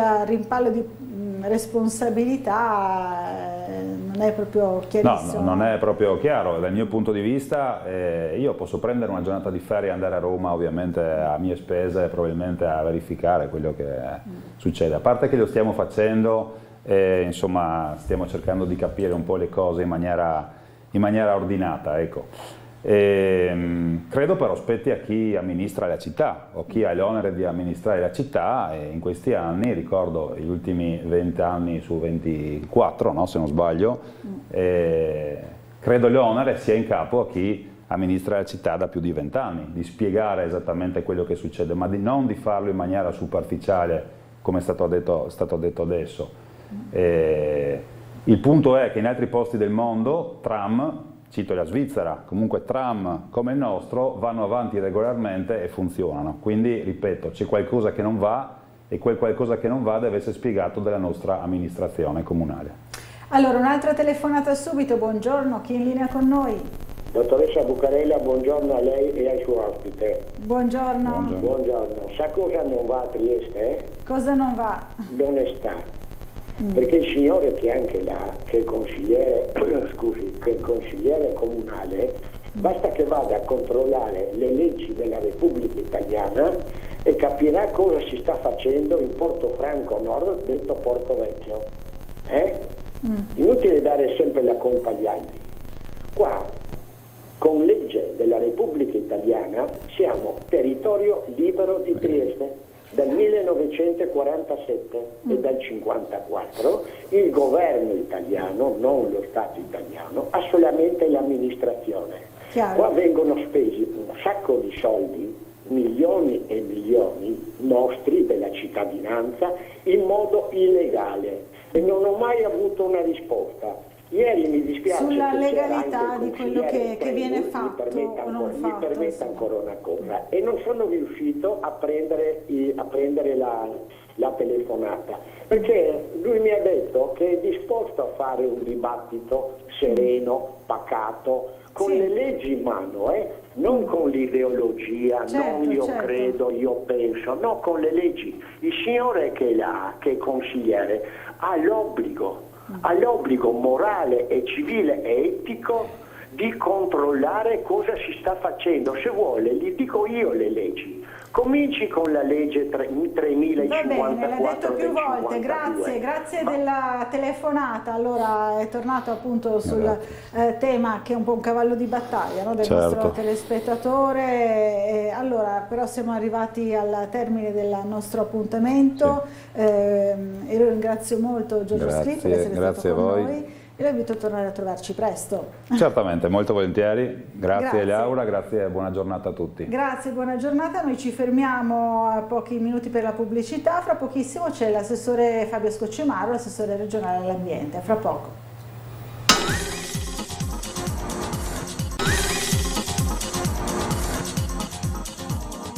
Allora, bentornati in diretta a Sveglia Trieste. Buongiorno all'assessore regionale all'ambiente Fabio Scoccimarro. Buongiorno a tutti, grazie per l'invito.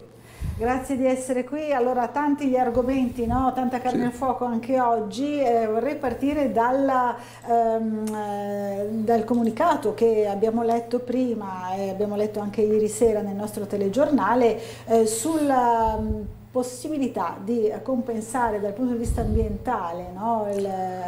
Quello che potrebbe essere, insomma, la diminuzione di verde, di alberi, di biodiversità per la costruzione della cabinovia. Di che cosa si tratta? Ci spieghi un pochino. Beh, allora cerco di essere più semplice possibile e sgombero il campo da qualsiasi ipotesi speculativa da parte dei partiti di opposizione o di chi vuole opporsi a questa opera che il Comune di Trieste ha deciso e ammesso in campagna elettorale fra i programmi. Quindi, avendo votato il sindaco di piazza, se qualcuno avesse letto il programma del sindaco, c'era scritto che la cabinovia era un'opera strategica per il Comune di Trieste. Permesso questo, ovviamente c'è un iter autorizzativo da portare avanti. Questo iter autorizzativo prevede una serie di autorizzazioni ambientali che passano per la Regione, per il mio assessorato, ma non solo per il mio assessorato, sentiti anche gli altri, in questo caso anche l'assessorato del mio collega dell'agricoltura e della biodiversità. E questo ufficio ha di fatto certificato quello che il Comune aveva già annunciato: passiamo a una zona SIC. Cos'è?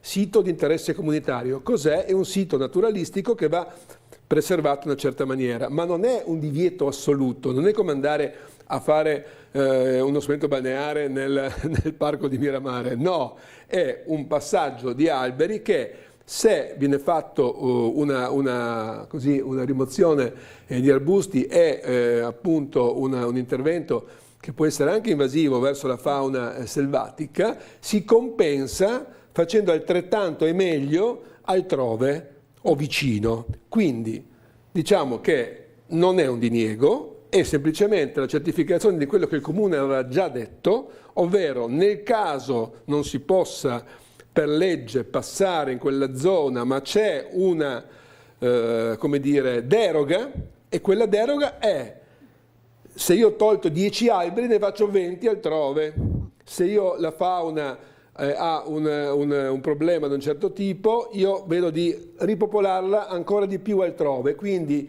io vedrei la bottiglia mezza piena e non mezza vuota, nel senso che Trieste, e la Regione qui sarà parte attiva a essere al fianco, eventualmente anche dal punto di vista finanziario, come ha fatto sempre nei confronti dei primi cittadini che chiedono aiuto alla Regione per polmoni verdi e quant'altro, e costruire, piantare, chiamiamolo come vogliamo, un'area verde, un polmone verde ancora più grande in un'altra zona, quindi ampliando il sito di interesse comunitario e non diminuendolo. Ovviamente tutto questo spetta ai proponenti, e che è il Comune di Trieste. Noi come Regione non possiamo far altro che vigilare e accompagnare il percorso di quelli che sono i progetti dei primi cittadini, che siano di Trieste, che siano di Udine o che siano di Tarvisio.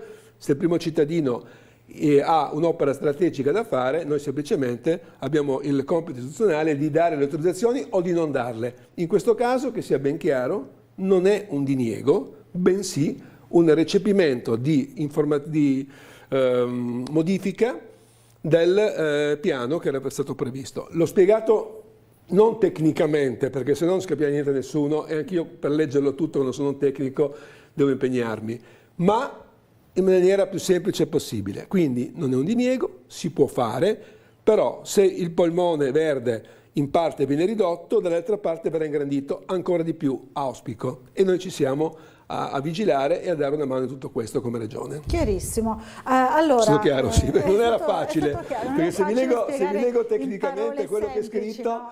La gente vi dice in Triestino, parla come te mangi. Ecco, infatti, ed era quello il difficile, no? per comunicare, insomma, il messaggio. Già il SIC non so quanti sanno cos'è, quindi ecco, il sito di interesse comunitario, quindi no?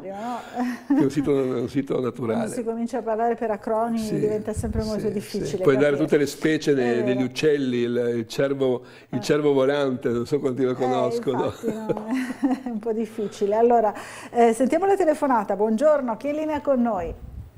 Pronto, buongiorno. Buongiorno a lei. Dunque, eccomi qui come prezzolino di ogni giorno. Il signor Claudio, buongiorno. Il mio doveroso, mi permetta, grazie, alla colonna da sempre di Tele4, il mitico Toio, persona squisita che grande Toio, assolutamente. Dietro le quinte. Assolutamente, ecco, lo ringraziamo. Siamo tutti d'accordo. Quindi, buona giornata carissima mamma dottoressa Laura e all'amico assessore Fabio Scocimaro. Sono Grazie. Claudio Visentini. Grazie. Niente, doveroso, ci Grazie, conosciamo. Claudio.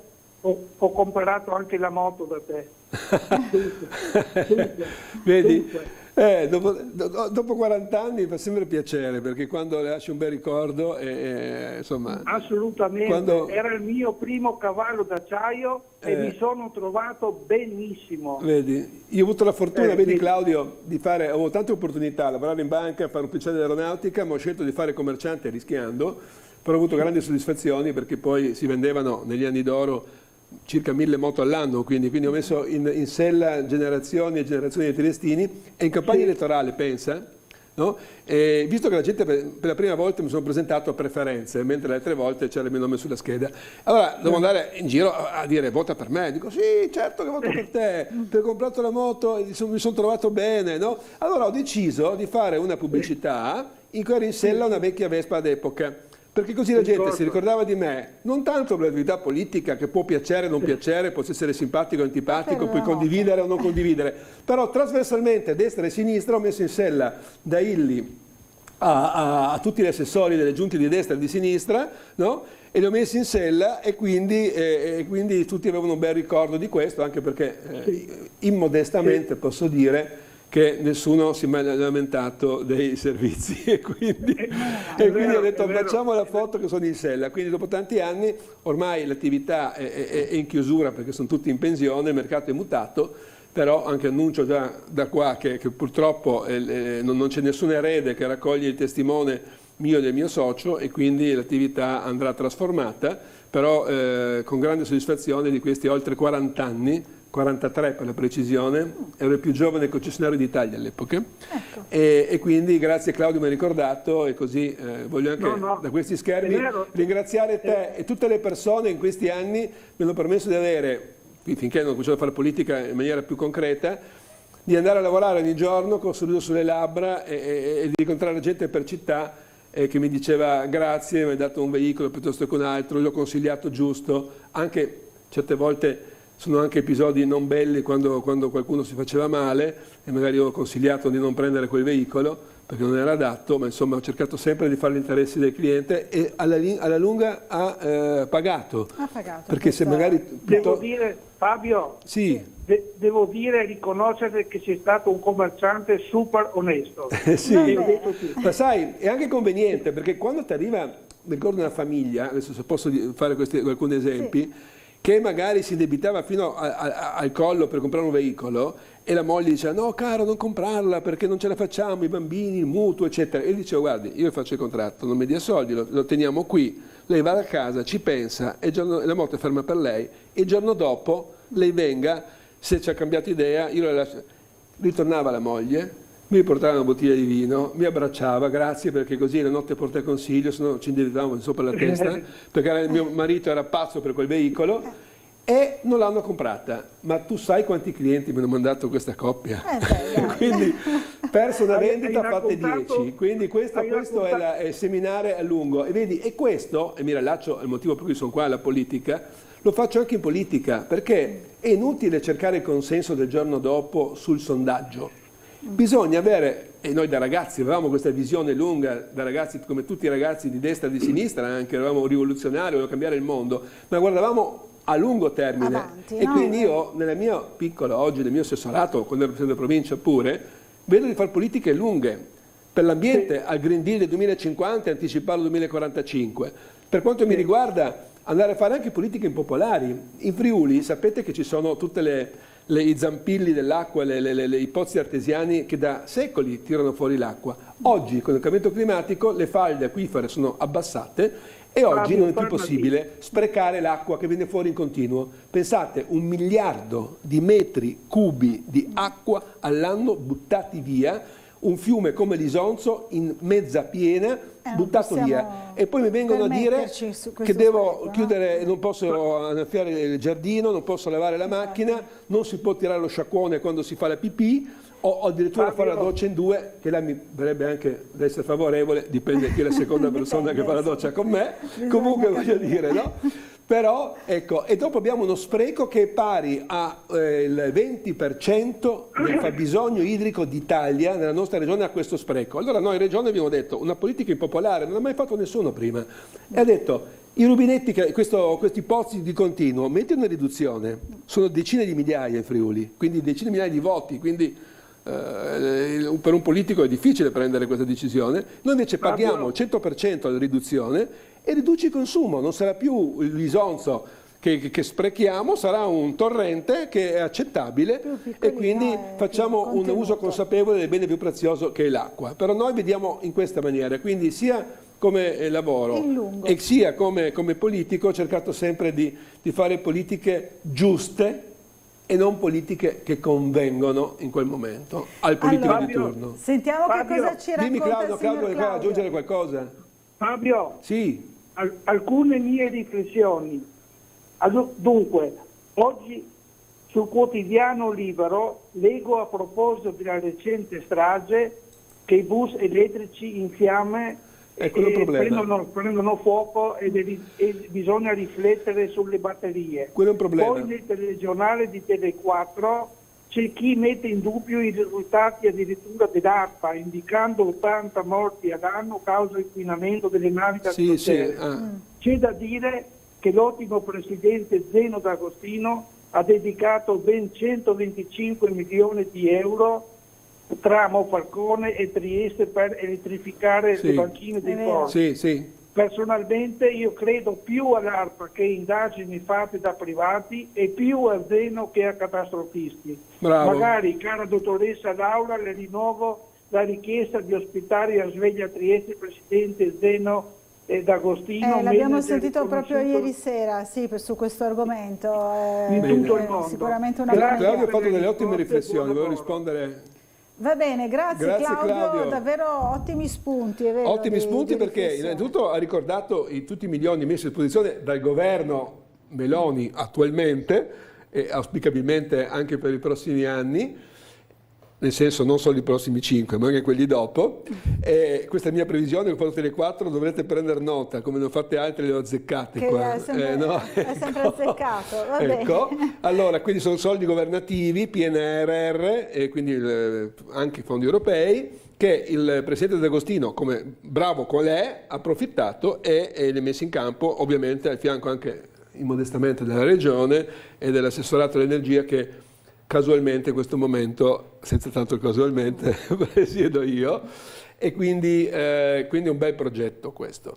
Ha fatto una bella riflessione, molto attento Claudio, su una dichiarazione fatta alla stampa e non al bar, e non da un personaggio qualsiasi, ma dall'ex rettore dell'Università di Trieste, che tolto l'ermellino auspicabilmente finto, visto che sono animalista, l'ermellino del rettore, della toga del rettore, si è messo la giacca del presidente di un'associazione, fra l'altro un'ottima associazione ecologista, però si è confuso forse con i ragazzi di ultima generazione, quelli che vanno a imbrattare i monumenti e che lo fanno in Italia e non lo fanno in India e in Cina, che sono i più grandi inquinatori, anche perché se andassero a sporcare i monumenti cinesi e indiani dubito che ritornerebbero indietro. Ma al netto di questa riflessione, questo ex rettore, oggi presidente di un'associazione nazionale di un certo livello, si è permesso di dire, non al bar ma ai giornalisti, che i dati dell'ARPA, la semplifico, sono orientati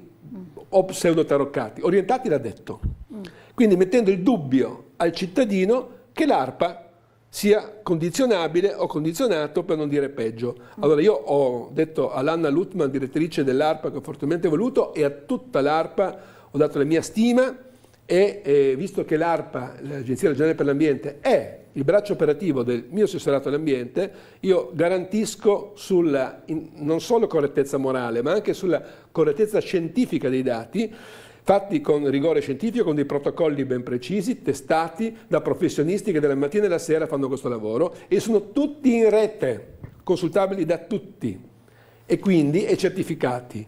E dire di mettere in dubbio questo è una grave accusa che io ritengo che l'ARPA dovrà far valere nelle sedi opportune, perché non si può un personaggio di tal livello permettersi di dire una cosa del genere Se fosse al bar al quinto bicchiere di vino e 2 amici lo tollero, ma non ai giornalisti. E quindi questo verrà fatto, anche perché fa riferimento a delle dichiarazioni in libertà di un personaggio che ha fatto delle stime usando dei strumenti che sono poco più di un giocattolo per fare delle rilevazioni. Certo che le navi bianche inquinano, ci mancherebbe altro, come le automobili inquinano, come l'inquinamento domestico inquina.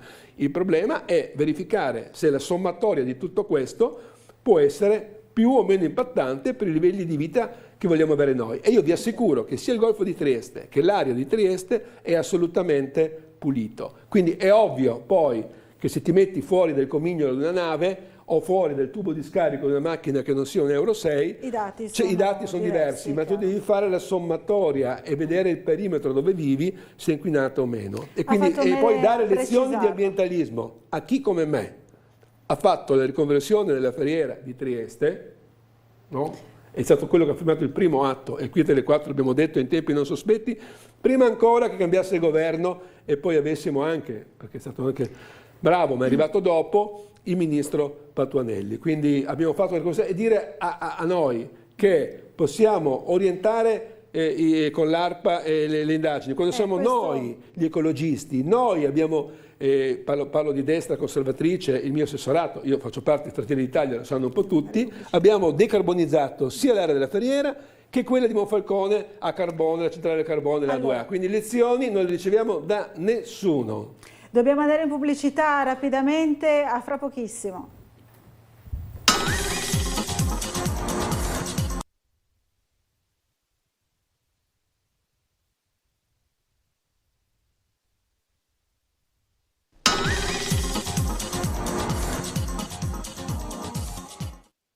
Allora, bentornati a Sveglia Trieste, ancora in compagnia dell'assessore Fabio Scocimarro, poi ci collegheremo anche nuovamente con il nostro Marco Stabile che sarà con il sindaco di Piazza. Ci sono tante domande via mail, allora, o comunque interventi. C'è Giampaolo che scrive in merito a quello che si diceva prima sulla presenza delle guardie, della polizia, dei militari al sito dove si facevano i carotaggi, no, della cabinovia, dice le guardie ci sono perché i no cabinovia hanno fatto alcuni attentati danni tagliando tubi dell'acqua e della pressione olio dei macchinari per i carotaggi. Piccola perplessità da parte di Andrea sulla falsariga del tram al primo stop dell'Ovovia, per quanti anni resterebbe poi ferma? Non vogliamo l'Ovovia, ci scrive ancora Ariella, se gentilmente ci può dare informazioni di quanto costerà il biglietto, quanto riceveranno gli espropriati da parte del comune, quanto verrà deprezzata la loro proprietà. Roberto non ha si riferisce in realtà allo scontro di cui parlava prima Giorgio Sclip tra cittadinanza e comune, ma dice Roberto in realtà erano 4 gatti quelli che protestavano. Ancora sempre Ovovia e tram, la burocrazia che frena il tram è la stessa che fa correre l'Ovovia, fenomeno paranormale, scrive ancora un telespettatore che però non si firma. Ricordo che la petizione Trieste ha bisogno di tram e non di Ovovia, ha raggiunto più di 19.000 adesioni. Ancora, smettiamo di parlare di altre opere, il PNRR sono stati stanziati per la mobilità e non per altro, e quindi per quello va fatta, no? Cioè la cabinovia sempre. Insomma, sono molti gli interventi su questi temi. Ancora sul tram non c'è bisogno di farsi tante domande sul perché il tram è fermo, ci scrive Maria Valeria. Ovviamente una volta che il tram riprenderà a funzionare si vedrà ancora più chiaramente l'inutilità della cabinovia, dice lei. Sullo Stadio Rocco, da presidente di una triestina club e tifosa dell'Unione da 40 anni, voglio sottolineare ancora una volta la situazione assurda che stiamo vivendo con lo Stadio Rocco messo fuori uso, ci scrive Raffaella. Allora, vedo intanto pronto però il nostro Marco Stabile con il sindaco Roberto Di Piazza. Allora, a te la linea e buongiorno al sindaco. Ti saluta Scocimarro. Ciao Fabio caro, buongiorno al sindaco Roberto Di Piazza, città già pullulante di velisti, turisti, triestini. Abbiamo fornito in diretta le immagini questa mattina dei windsurf. Sindaco, sono giorni in cui Trieste dà il suo meglio. Ieri sera, guarda che eravamo a cena, è impressionante la quantità di gente che abbiamo e questo mi fa piacere. Naturalmente poi vi do anche il dato. 30% in più in confronto al 19, che era già stato un anno record, se mi consenti, 30% in più e dobbiamo ancora fare la barcolana. Sindaco, torna alla ribalta anche il progetto del mercato coperto con un studio di fattibilità, un progetto preliminare. Sì, ci sono questi inglesi, uno italiano ma sono inglesi di Londra, che hanno già delle realtà a Londra e hanno portato uno studio e adesso insieme con l'architetto Gasperini stiamo analizzando, potrebbe essere una grande soluzione. Sai, lì in quella zona, quell'immobile straordinario in largo barriera potrebbe diventare qualcosa, non come adesso, insomma, qualcosa di veramente interessante. Sindaco, poi c'è il Barcolana Sea Summit, tanti appuntamenti in mattinata. Beh, ormai ieri, ripeto, 8 mezzanotte, non te la toglie nessuno, in questi giorni è così. Sabato mi sembra che ci sono 5 cene, poi andrai a una, andrò a quella delle generali, insomma, e poi tutta la giornata, adesso devo correre al Sea Summit, che ci sono tutti i ragazzi, insomma, è un momento straordinario per la città. Sindaco, vuoi rispondere al Presidente della Triestina che ieri ha detto cattivi rapporti con il Comune, se non abbiamo il Rocco potremo anche andare via? No, non rispondo, non dire così. C'è una provocazione questa? No, io rispondo invece che abbiamo messo 8 milioni 4 anni fa per rifare il Rocco, che è uno dei più bei stadi d'Italia. Dopo c'è stato questo inconveniente che sicuramente con la rozzatura eccetera eccetera, però sto dicendo la federazione è favorevole, il mio agronomo è favorevole, è quello che gestisce, se mi consenti, San Siro. Adesso sono loro che devono decidere, fra 9 giorni, perché mancano ancora 9 giorni, possono giocare a Rocco, è una decisione della Triestina, o altrimenti se vogliono procrastinare fino al Vicenza. Queste sono le decisioni. Ripeto, ormai il campo è a posto, lo hanno detto gli agronomi, e loro possono tranquillamente... Ieri l'agronomo vostro e l'altra persona ha detto sì. No, l'agronomo nostro e la federazione, che deve ancora arrivare l'ufficialità, ma ho parlato stamattina con Castelli, hanno dato il benestare, per cui fra 9 giorni la Triestina può giocare, è una decisione della Triestina adesso. È rimasto un po' sbalordito allora dalle dichiarazioni del Presidente, visto che la situazione è questa? Ma no, io non rimango mai sbalordito, una volta corre la lepre, una volta corre sempre il cane. Grazie, so che il Sindaco deve andare, lo ringrazio per essere stato con noi, buona giornata e buon lavoro. Altrettanto a voi, buona giornata, ciao Fabio! Ciao Sindaco! Un saluto al Sindaco, allora... Sindaco, se in Regione facciamo il terzo mandato? Fa 5 volte il Sindaco. Sì, mi sa... Sei con Muggia. Sei con Muggia, nel Guinness dei primati. Immagino di sì, insomma, è il Sindaco perpetuo. Fantastico, a vita, cioè, sindaco... nessuno, come Regina Elisabetta. Più o meno sì. Allora, il Sindaco ha parlato anche appunto del caso Rocco, è tornato insomma su questo tema di cui parlava anche la signora che a capo insomma di uno dei Triestina Club, se ho capito bene, no? Vediamo se riesco a trovarla, Raffaella, eccola qui. Quindi insomma io come Regione cosa posso dire? Da tifoso no? Sono più dispiaciuto, non sono andato contro la fredda delle partite, magari Trieste sarebbe nato quei tempi che ci sono, nel senso che non ho molto tempo a disposizione neanche la domenica o il sabato quando si gioca. E quindi anche a me piace vedere la partita del Rocco, giustamente come ha detto il Sindaco, un ottimo stadio, per la Serie C addirittura un extra lusso, e quindi vediamo di farli giocare qua. Poi sapete tutti com'è andata, gli errori si fanno, probabilmente l'errore è stato aver dato alla società che ha fatto il concerto dei Maneskin anche la rizollatura, e ovviamente cambiando società di giardinaggio, chiamala come vuoi, non avevano tutte quante le caratteristiche che chi già lo faceva, ecco, quindi un errore certamente c'è stato, se no non andremo a giocare a Fontana Fredda, però chi non fa errori, certo un errore non da poco, quindi voglio dire, per amor di Dio, bisogna ammettere anche gli errori che si fanno, per amor di Dio, non è che nessuno ha fatto apposta. Poi sul fatto del comunicato della Triestina andrebbe letto un po' bene e dovrebbero anche informarsi un po', giustamente nell'America non hanno contezza di quello che succede, ma a me risulta come Regione rapporti splendidi e come Comune magari diciamo qualche virgola va cambiata. Secondo me l'errore di fondo non sta adesso, ma precedentemente, quando si decide di smezzare l'assessorato allo sport a quello con impianti sportivi. Negli anni prima era sempre insieme, poi così la mano destra sa quello che fa la mano sinistra. Avendolo smezzato in due e dando una delega alla cultura e allo sport e l'altra all'assessorato ai lavori pubblici, con due assessori diversi, anche lì evidentemente qualcosa è successo, se no noi oggi non dovremmo giocare a Fontana Fredda. Ripeto, ma sono non errori fra persone, di dissensi all'interno della giunta, che per amor di Dio in tutte le giunte, quando ero presidente della provincia io non vi dico anche cosa succedeva in giunta, urla di tutto e di più, poi si usciva compatti con voto unanime, però è giusto che ci siano opinioni diverse.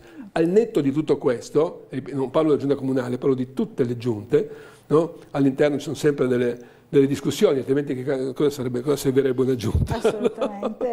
Basterebbe il presidente e il sindaco e gli altri politica, no? esecutori di ordini, no? Quindi si fanno delle discussioni più o meno accese, in tutta regionale mai accese, anzi, devo dire, il presidente Federica è un regista incredibile, non ho mai visto giunte così ben portate. Le mie, il presidente della provincia, erano abbastanza, però qualche discussione c'era e quindi non vedo perché anche nel comune di Trieste, all'interno della giunta, ci sono delle opinioni diverse. Il fatto di dare due deleghe diverse, ma cioè a due assessori diversi, una delega che doveva stare insieme, secondo me l'errore è stato fatto a monte e purtroppo è successo che all'arrivo del campionato il campo non era in buone condizioni, quindi basta mettere le colpe, non è che uno deve mettersi la gogna e devi tirargli gli ortaggi addosso, quindi si risolve il problema, no? Sì, certo, è un bel problema perché non è semplice, per tutti i tifosi andare a Fontana Fredda cioè,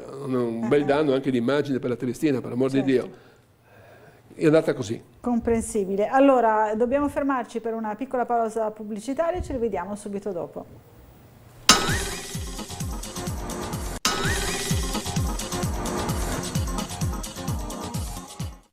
Bentornati in diretta. Allora, in compagnia dell'assessore Fabio Scocimarro, abbiamo visto anche l'intervento del sindaco, ma c'è subito una telefonata e poi leggiamo le tante mail che arrivano al nostro indirizzo. Buongiorno, chi è in linea con noi? Buongiorno signora Buccarella, buongiorno a lei e a Scocimarro, Nivea. Buongiorno Nivea. Allora, Scocimarro, io sono tifosa dell'Unione da 53 anni, no? Dal 70, da quando ho conosciuto mio marito. E sono abbonata. Allora, giusto per specificare, il consigliere Martini l'altra settimana a Sveglia Trieste ha detto che i Maneskin il Trieste ha incassato per merito del concerto dei Maneskin 25 milioni. Io vorrei sapere quanti ne ha messi il presidente dell'Unione, l'americano, no? Non è un benefattore e se ha speso questo denaro per venire a Trieste e sostenere l'Unione, che mi sembra lei è anche un tifoso dell'Unione, abbiamo aspettato anni per avere una rosa del genere, un presidente del genere, abbiamo visto i risultati che ha fatto non in trasferta, in casa a Fontana Fredda. I tifosi, lui non è un benefattore e si sta stancando, c'è poco da meravigliarsi, anche i tifosi sono stanchi e arrabbiati, è un eufemismo, no? Allora, il Presidente ha detto che ha affittato lo stadio Rocco fino a fine stagione. In fine stagione, in giugno, ci sono 2 o forse anche 3 concerti, hanno detto, perché il terzo sarebbe di Renato Zero. Allora, si blocchi la vendita dei biglietti che sono già venduti, sono già andati. No? Ci sarà un contratto, ci saranno le penali, non so, e si risarcisca chi di dovere e si blocchi tutto, perché i triestini, e lei lo sa che siamo in tanti tifosi dell'Unione, aspettavamo da anni una cosa del genere e adesso ci cascano in questa maniera. No, non è possibile. Per cortesia, Scocimaro, demo se ne fa, va? Come diceva Papa Giovanni, perché non è possibile. Nivea ha tirato fuori tutto il suo spirito da tifosa della Triestina. Grazie Nivea. Nivea sì, però siamo tutti d'accordo, io sono tifosissimo della Triestina, quando ero piccolo giocavo a pallone con la Libertas nel campo di Via Flavia, dove oggi c'è il Pala Trieste, Sì. e poi la sera si andava a cambiarsi il Grezer. Non c'era ancora il Rocco, ovviamente, stiamo parlando della preistoria del secolo scorso. E quindi io passavo nel Grezer e da piccolo entravo nel campo e toccavo l'erbetta, io giocavo in porta, e mi mettevo tutti i riflettori spenti, avevamo ormai finito l'allenamento, nel campo di Via Flavia, e transitando per il Grezer, senza che nessuno mi veda, andavo in mezzo al campo, mi mettevo in mezzo alla porta e sognavo un giorno di difendere la porta della Triestina, cosa che ovviamente non sono riuscito, anche se nella partita con Tele4 mi sono difeso abbastanza però, bene. Sì, è vero, no? è vero. E Confermo. allora, però insomma la mia carriera si fermò È vero. lì, alle giovanili e alle Libertas, però per dire che la Triestina si ama, e quindi chi non vorrebbe, anzi vi annuncio che io mi sono fatto promotore di un progetto che avevo iniziato ancora ai tempi della buonanima di Amilcare Berti, e parleremo anche di lui se mi permettete dopo, e per fare il famoso Giulianello, come Milanello, cioè la sede dei campi di calcio di tutta la Triestina, anche delle giovanili, uno vicino all'altro, come le grandi società, con tanto di sede, foresteria per i giovani della primavera,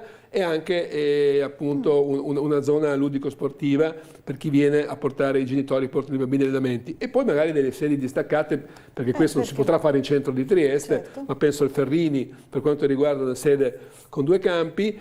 E comunque questo deve essere la sede della Triestina e dare un valore aggiunto a quelli che comprano la Triestina, perché anche l'americano non durerà 50 anni. E poi, a proposito, noi siamo ben felici che un fondo americano abbia acquistato la Triestina, ma l'ha fatto ovviamente a scopo di lucro, perché anche se il presidente, e non stento a crederlo, si è innamorato della nostra città, cosa ben diversa esserci nato e amarla come l'ha fatto Giorgio Del Sabato, 2 volte presidente della Triestina, che saluto e che ci vede sempre molto volentieri in televisione, come il compianto Raffaele Deriù, che triestino non era, ma triestino d'adozione, in quanto da giovanissimo è venuto qui a lavorare in banca e poi divenne presidente della Fissan e presidente della Triestina. Questi erano il cuore, e gli altri, compreso il mio caro amico Amilcare Berti, anche lui scomparso, comunque si innamoravano di Triestina e di Trieste, ma triestini non erano. E quando, lo ricordo a titolo di cronaca, la curva infuriata abbastanza giustamente della vendita di alcuni giocatori importanti della Triestina, gridò Berti, l'hai fatto per la grana. Lui, che triestino non era, si arrabbiò e vendette la Triestina a tonnellotto, con tutto quello che successe dopo. Che è successo dopo. Quindi voglio dire, chi ha fatto questo investimento, e lo ringraziamo e faremo di tutto perché resti quanti più anni possibile e porti la Triestina alle serie che merita, che non è certamente la Serie C, ma insomma questo inizio campionato fa ben sperare di far bene, però insomma sono gente che hanno fatto, personaggi che hanno fatto i loro calcoli, il loro investimento, e poi ovviamente avendo da Trieste una città splendida non puoi che innamorarti. Questo sicuramente. Allora, un'altra telefonata, buongiorno, chi è in linea con noi? Pronto? Buongiorno signora Bucarella, buongiorno Scocimaro. Buongiorno a lei. Buongiorno. Una domanda e una considerazione. La domanda all'assessore, sì, nel senso che Trieste come zona di deposito immondizie è più portata verso il centro città. Diciamo che il lato Borgo San Sergio Muggia è priva di un centro di raccolta, quindi è una cosa che interessa a lei come assessore all'ambiente. Sarebbe anche una cosa molto utile per tanti cittadini. Cioè, centri di raccolta di ingombranti, quelle cose lì? Esatto, come abbiamo una nel mercato ortofrutticolo, come l'abbiamo sopra il deposito delle autocorriere, sì, come l'abbiamo a Officina, però manca in una zona molto nevralgica che è Borgo San Sergio, laddove tante volte certi cittadini si erano lamentati anche che qualcuno da Muggia portava le immondizie nella raccolta loro. Questo è per quanto riguarda una cosa. Sì. Parliamo di Triestina.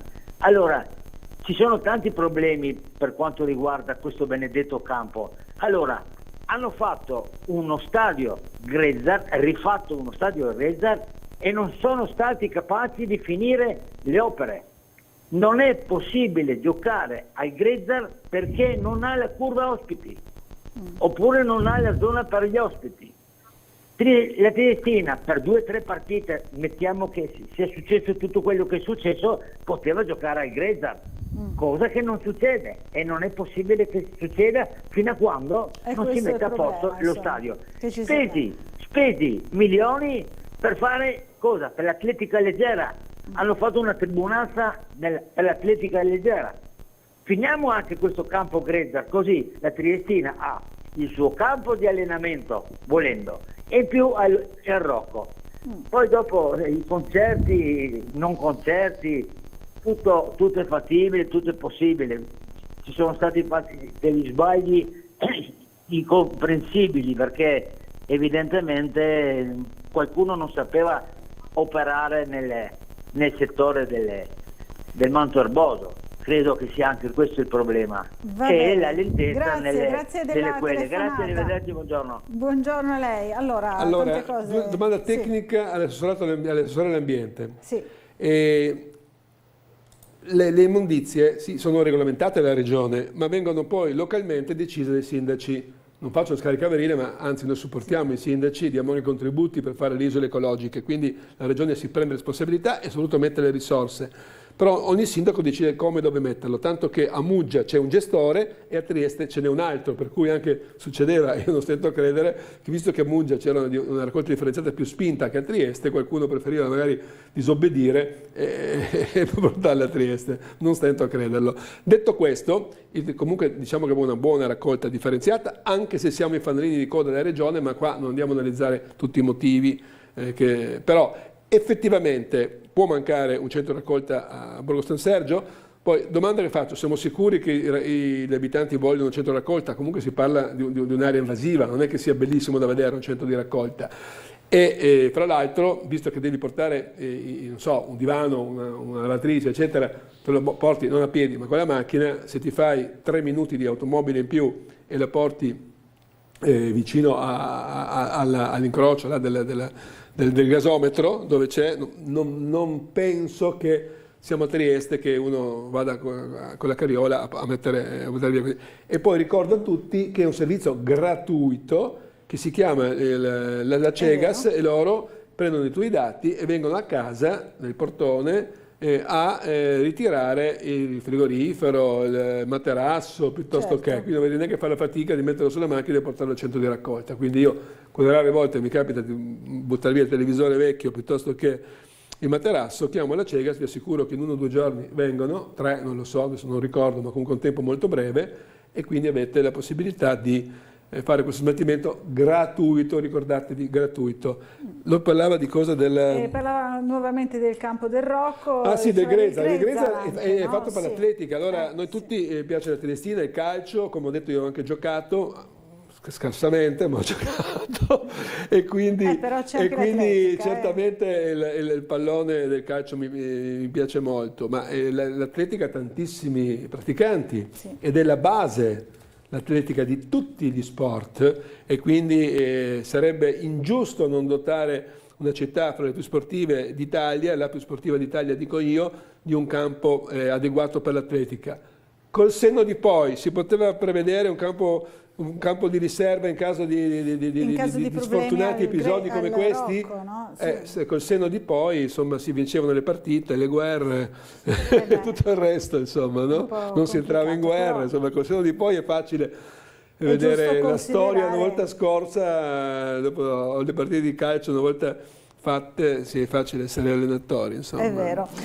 Allora, ci sono varie mail, ne leggo qualcuna. Adesso è la Barcolana e capisco la festa, ma come si fa a ridurre di almeno la metà il volume della discoteca, o meglio siderurgia martellante a cielo aperto che è diventato il centro città ogni weekend? Si lamenta Marina, insomma, del volume Marina troppo c'è una legge che impedisce, quindi la polizia di Stato piuttosto che la polizia locale devono intervenire laddove non si rispetta la legge. Ci sono chi è deputato a fare musica anche ad alto volume, sono le discoteche, sempre meno rispetto a quando ero ragazzo, però che hanno degli standard, dei costi anche molto elevati e dove si fa musica in sicurezza e dopo ci sono dei locali che magari è lecito mettere musica sottofondo eccetera, ma farli diventare un bar in discoteca non è consentito dalla legge e quindi si fa intervenire le forze dell'ordine, perché se vuoi fare una discoteca ti apri discoteca, se vuoi fare un bar con della musica hai delle regole ben precise che vanno rispettate.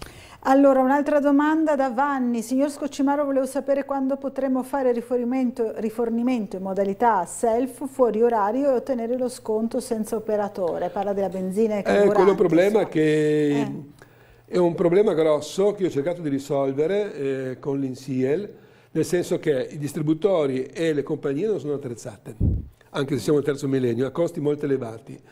Io ho pensato e ho chiesto all'INSIEL, che è un ramo della regione, informatico, se si può fare come in certi parcheggi, tu arrivi con la macchina, ti leggono la targa e ti alzano la sbarra. In questo caso non c'è una sbarra, ti legge la targa, vai al distributore, metti i soldi e fai benzina a prezzo scontato. Mi hanno fatto un preventivo di una decina di milioni di euro che obiettivamente, trattando di soldi pubblici, la reputo eccessiva. Però è un problema che andrà risolto e io auspico che la velocità con cui stiamo viaggiando nel campo dell'informatica permetterà di abbattere tanto i costi. Se vediamo appunto tutti gli strumenti che andiamo a comprare costano sempre meno, sono sempre più tecnologici e quindi spero in un tempo abbastanza breve che si possa fare. Intanto stiamo dematerializzando la tessera in plastica e usando il telefonino si potrà andare a fare il pieno, vedere dove costa meno e quanta ne metti dentro e se qualcuno fa un uso irrazionale del tuo dispositivo, perché magari col tesserino cartaceo qualcuno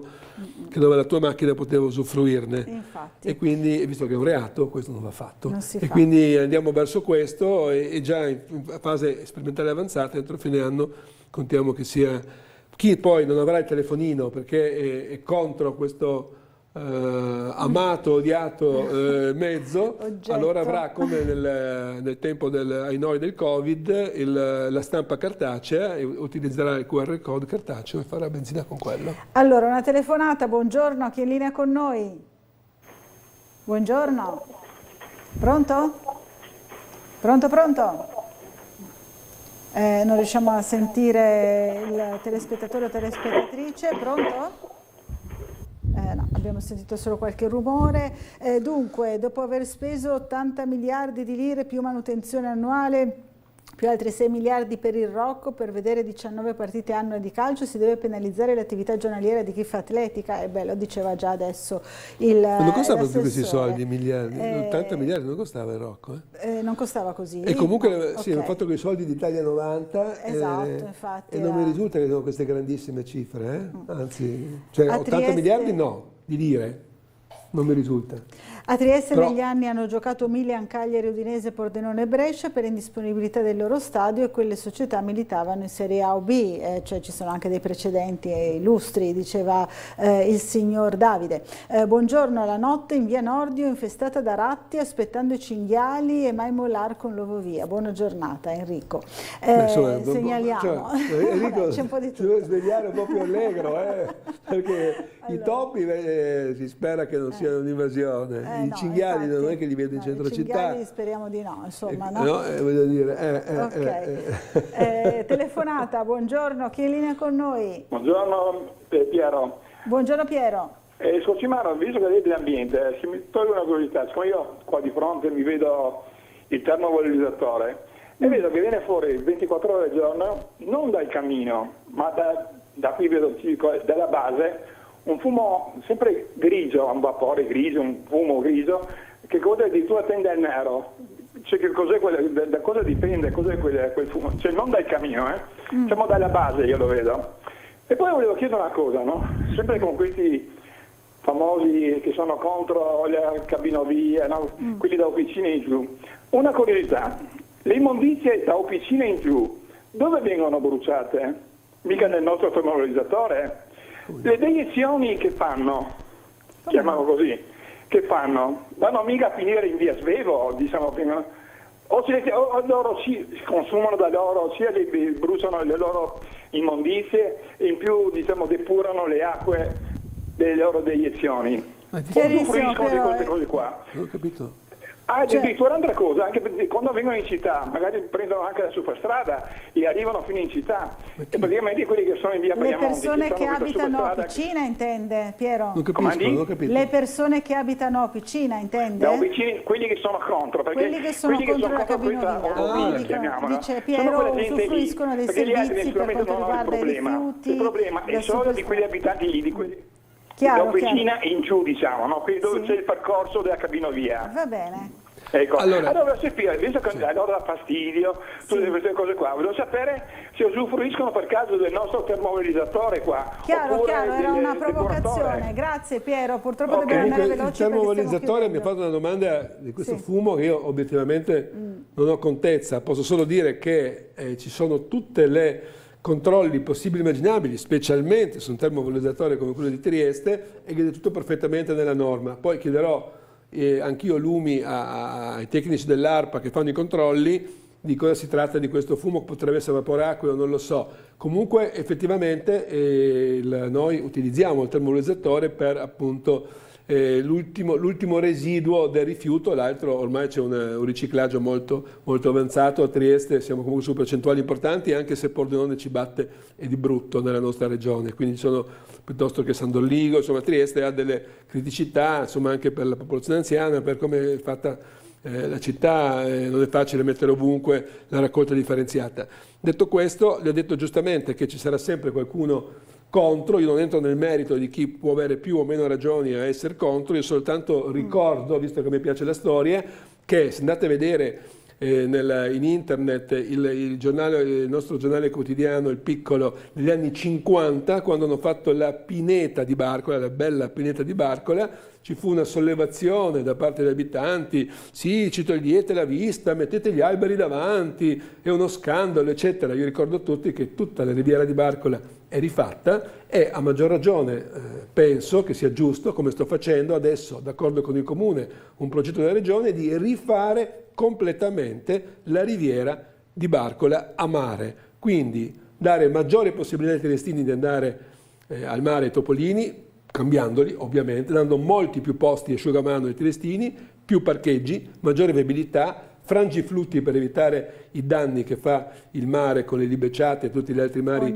importanti che entrano, e quindi rifare completamente il look. Ci saranno delle progettazioni che verranno condivise con i portatori di interessi e con i cittadini, ci saranno dei sondaggi. Non mi aspetto che tutti mi battano le mani perché, ripeto, anche la Torre Eiffel a Parigi venne criticata, adesso guai a toccarla, come la pineta di Barcola. Guardatevi i giornali dell'epoca, ci fu una rivoluzione per non mettere la pineta di Barcola. Allora, io ringrazio l'assessore Scoccimarro che per il fine settimana della Barcolana, fra l'altro aspetta in città, come tutti noi, il ministro Lollobrigida. Sì, il ministro arriva nella serata di sabato, farà un giro per gli stand, perché lui insomma è un personaggio, Fratelli d'Italia, un partito popolare che sta in mezzo alla gente, e lui a maggior ragione sta in mezzo alla gente, farà un giro negli stand e il giorno dopo sarà a bordo di una barca che, essendo ministro dell'agricoltura, non poteva essere che Prosecco Doc, e quindi parteciperà alla regata da membro dell'equipaggio di Prosecco Doc. Grazie all'assessore Scoccimarro, torni presto a trovarci, e grazie a tutti voi che ci avete seguito, buona giornata a tutti.